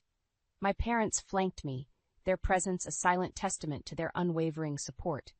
My father's stern gaze bore into Michael, while my mother held my daughter, a protective shield against the toxic atmosphere. "Amelia, why drag this out? Let's just settle this and move on," Michael started, his voice tinged with irritation. I shook my head, my resolve steeling. "No, Michael, you don't get to dictate how this ends, not after everything you've done." He scoffed, a hollow laugh devoid of humor. "What do you want then? Money? Is that what this is about?" I stepped forward, my voice steady. "This is about respect, something you clearly know nothing about. It's about acknowledging your actions and their consequences." His mistress piped up, her voice shrill. "Michael, let's just give her what she wants and get rid of her." My father's voice boomed across the room. "You will speak to my daughter with respect. She's here to settle matters rightfully." Michael glared at me, his veneer of control slipping. "Fine, Amelia, what do you want?" I laid out my terms, every demand a strike against his ego and his betrayal. "I want full custody of our daughter. You will have supervised visits until I deem otherwise. As for our finances, I've detailed a fair division, considering your extracurricular activities." Michael's face reddened, a vein throbbing in his temple. "You can't do this to me. I won't let you take everything." But before he could continue, the door burst open. In strode my in-laws, their faces a mix of shock and anger. "Michael, what on earth is going on here?" his father bellowed, his disappointment palpable. Michael turned, a deer caught in the headlights.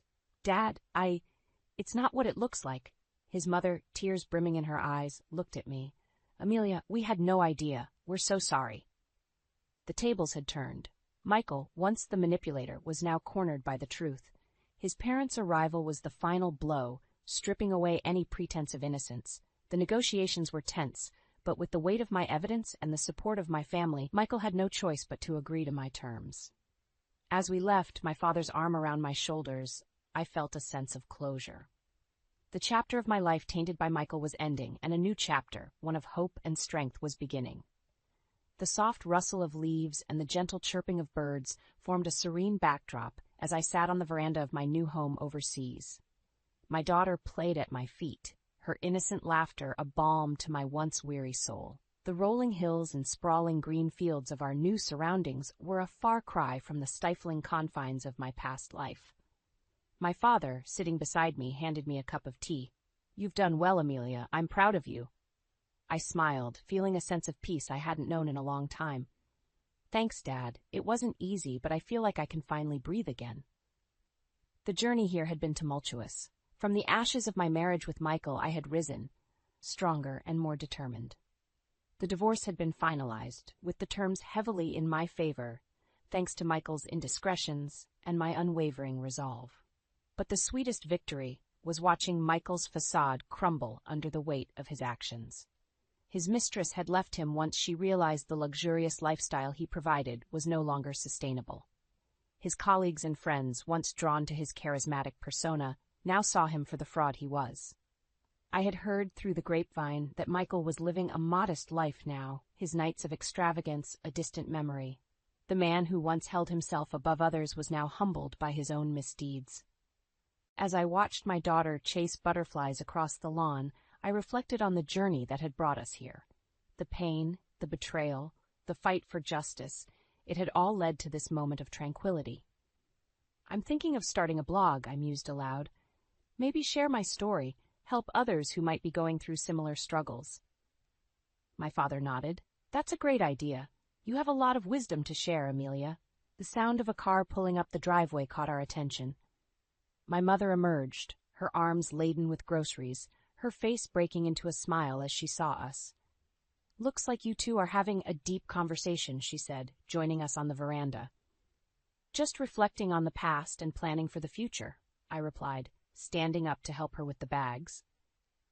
As we unpacked the groceries together, I felt a surge of gratitude for my family. They had been my rock through the storm, and now they were my companions in this new chapter of life. The ordeal with Michael was behind me, but it had taught me invaluable lessons.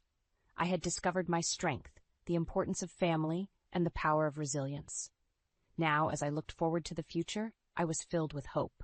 Hope for new beginnings, for growth, and for the endless possibilities that lay ahead for my daughter and me. In the quiet of my bedroom, I, Emily Martin, a 36-year-old homemaker, sat reflecting on the years I had spent in this house. The walls, once symbols of love and security, now felt like barriers trapping me in a world of deception and unspoken truths. I had married Michael, a man destined to take over his family's prestigious spa resort. His family's legacy was not just a business. It was a beacon in the hospitality industry, a name synonymous with luxury and exclusivity. Our marriage, initially a fairy tale, began to reveal its cracks when I became pregnant. Michael, always the dutiful son and aspiring business mogul, had little time or patience for the nuances of our growing family. His family's obsession with a male heir to continue the legacy loomed over us like a dark cloud. When I discovered I was pregnant, Michael's reaction was a cocktail of relief and unbridled expectation. "A boy, Emily. We need a boy," he said, his eyes gleaming with a mixture of hope and unspoken pressure. I remember feeling a knot in my stomach, not from the pregnancy, but from the weight of his words. The thought, "What if it's a girl?" haunted my nights, robbing me of my sleep and peace. Throughout my pregnancy, Michael's presence became more phantom-like. His priorities were clear, the resort and its future. My health checkups, the preparations for our child, the emotional roller coaster I was on, I faced them alone.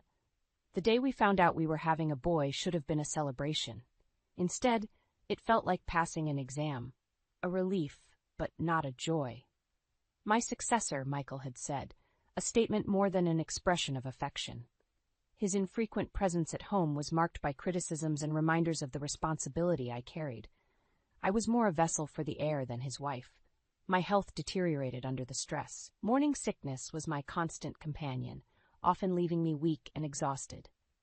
Michael's family upheld a tradition of dining together, a practice Michael insisted on. But as my condition worsened, so did his patience. Dramatic, he called it, dismissing my suffering as an overreaction. The day our son was born was the day my illusion shattered completely.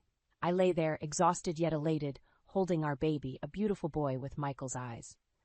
Michael stood there, not with warmth, but with a sense of accomplishment. He did not reach for my hand or share a tear of joy. He was there, yet he wasn't. The first time he held our son, his touch was tentative, as if he was holding his future rather than his flesh and blood. That night, as I lay in the hospital bed, cradling our son, Michael dropped the bombshell. "Emily, now that the heir is born, your role is fulfilled. I think it's best if you leave. We can't afford a freeloader." His words, cold and calculated, hit me like a physical blow. I stared at him, my heart breaking, not just for me, but for the innocent life I held in my arms. In that moment, I realized the painful truth. To Michael, I was never a partner, never truly his wife. I was a means to an end, a step in his plan. As I looked into the eyes of our son, I knew I had to be strong, not just for myself, but for him. I would leave, yes, but not as a defeated, discarded wife. I would leave on my terms, with my head held high. Michael had awakened something in me, a strength I didn't know I had. I would ensure that he regretted the day he underestimated Emily Martin. The hospital room felt colder than usual that night. As I lay there, holding my newborn son, the echoes of Michael's harsh words replayed in my mind. Freeloader, he had called me, a term so alien yet so cutting. I looked down at my son, his tiny fingers wrapped around mine, oblivious to the storm brewing around him. In his innocence, I found my resolve. I wouldn't let Michael's cruelty define our lives. The days following were a blur of paperwork, formalities, and silent tears. My parents, unaware of the full extent of my marital strife, were shocked when I showed up at their doorstep, a baby in my arms and a heart full of sorrow. "Mom, Dad, I need some time," I said, my voice barely a whisper. They didn't press for answers, for which I was grateful. That night, as I lay in my old bed, the reality of my situation began to sink in. Michael had not only abandoned me, but also his son. Days turned into weeks. I found solace in the familiarity of my childhood home, the unconditional love of my parents, and the innocent smiles of my son. Yet beneath the surface, a storm was brewing. I couldn't forget Michael's betrayal, nor could I forgive it. His words had ignited a fire within me, a desire to not just survive but to thrive, and to make him regret his callousness.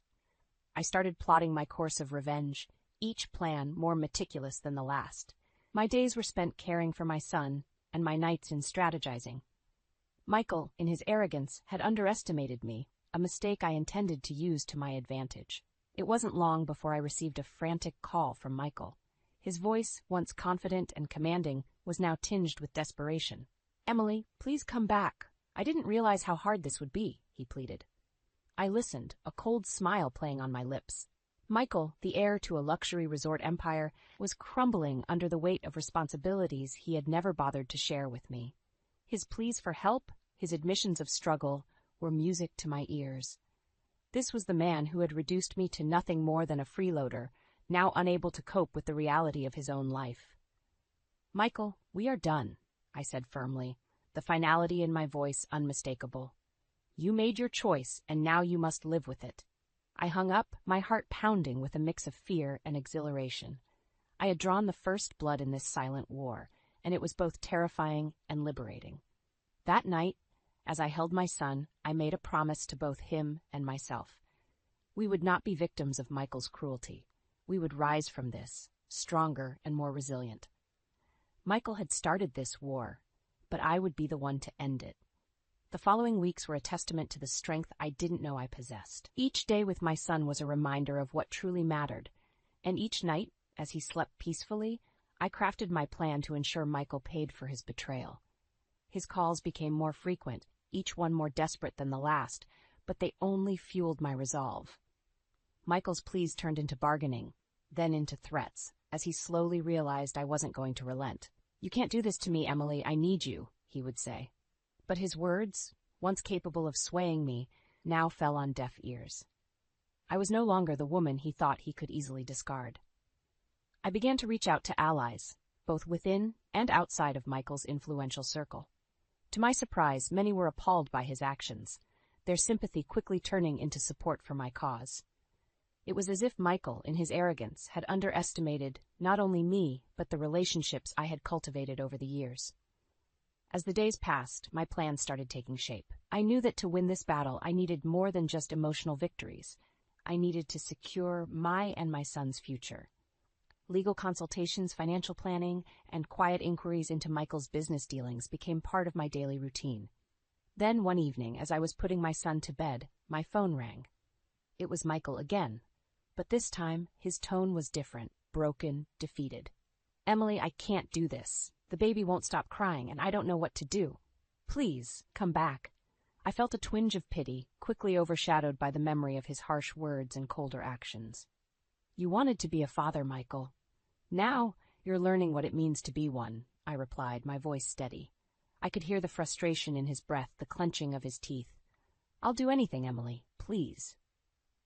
"Anything?" I asked, a plan forming in my mind. "We'll see." That night, as I lay in bed, I realized that my feelings for Michael had completely evaporated, replaced by a cold indifference. The man I once loved was now nothing more than a stranger to me, a stranger I was prepared to stand against. The next morning, I contacted my lawyer to initiate divorce proceedings. I knew it would be a battle, but I was ready to fight for my son, for our future, and for the justice we deserved. Michael had awakened a side of me I never knew existed, and now there was no turning back. The weeks that followed were a whirlwind of legal appointments, strategic planning, and an unwavering focus on my goal. My resolve had turned into a shield, protecting both my son and me from the chaos that Michael had unleashed in our lives. The divorce proceedings were initiated, and with each step, I felt a sense of empowerment growing within me. Michael's attempts to reconcile were relentless, but they only strengthened my determination. He was no longer the confident businessman who had dismissed me so callously. He was now a man grasping at straws, trying to salvage a situation he had created. One particularly poignant moment came when I had to meet Michael for a mediation session. As I sat across from him, I saw a man broken by his own arrogance. He pleaded, bargained, and even broke down, but the image of him standing in the hospital room telling me I was no longer needed remained etched in my mind.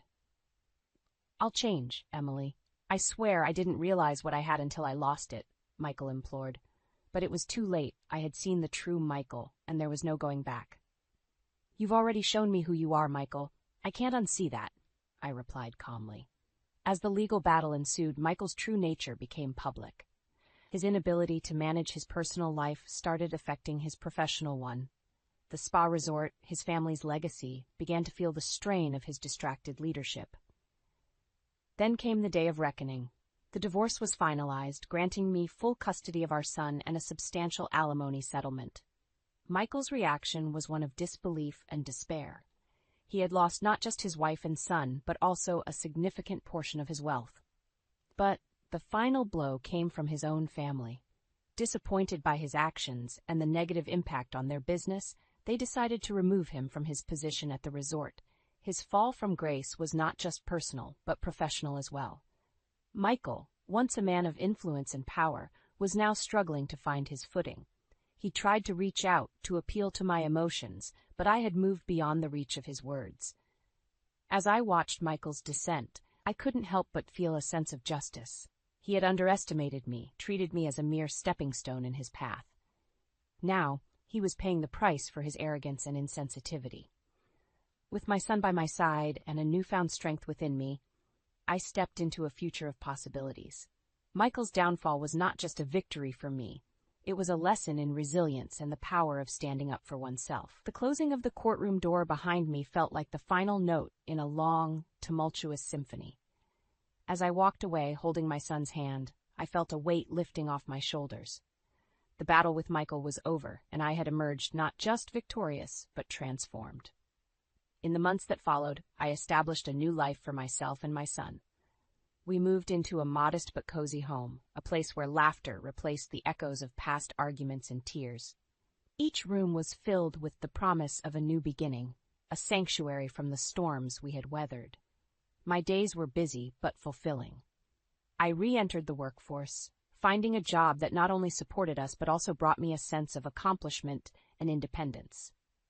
The gap in my resume as a full-time homemaker did pose challenges, but my determination and newly found confidence helped me overcome them. As I watched my son play in our new living room, his giggles a balm to my once weary soul, I realized how much we had both grown. He was no longer the silent witness to a crumbling marriage, but a happy, thriving child, basking in the love and stability of our new life. Michael, on the other hand, became a distant memory, a chapter in my life that was closed and shelved away. The last I heard, he was doing odd jobs, a far cry from the luxurious life he was once accustomed to. His family, having disowned him, no longer provided the financial safety net he had always relied on.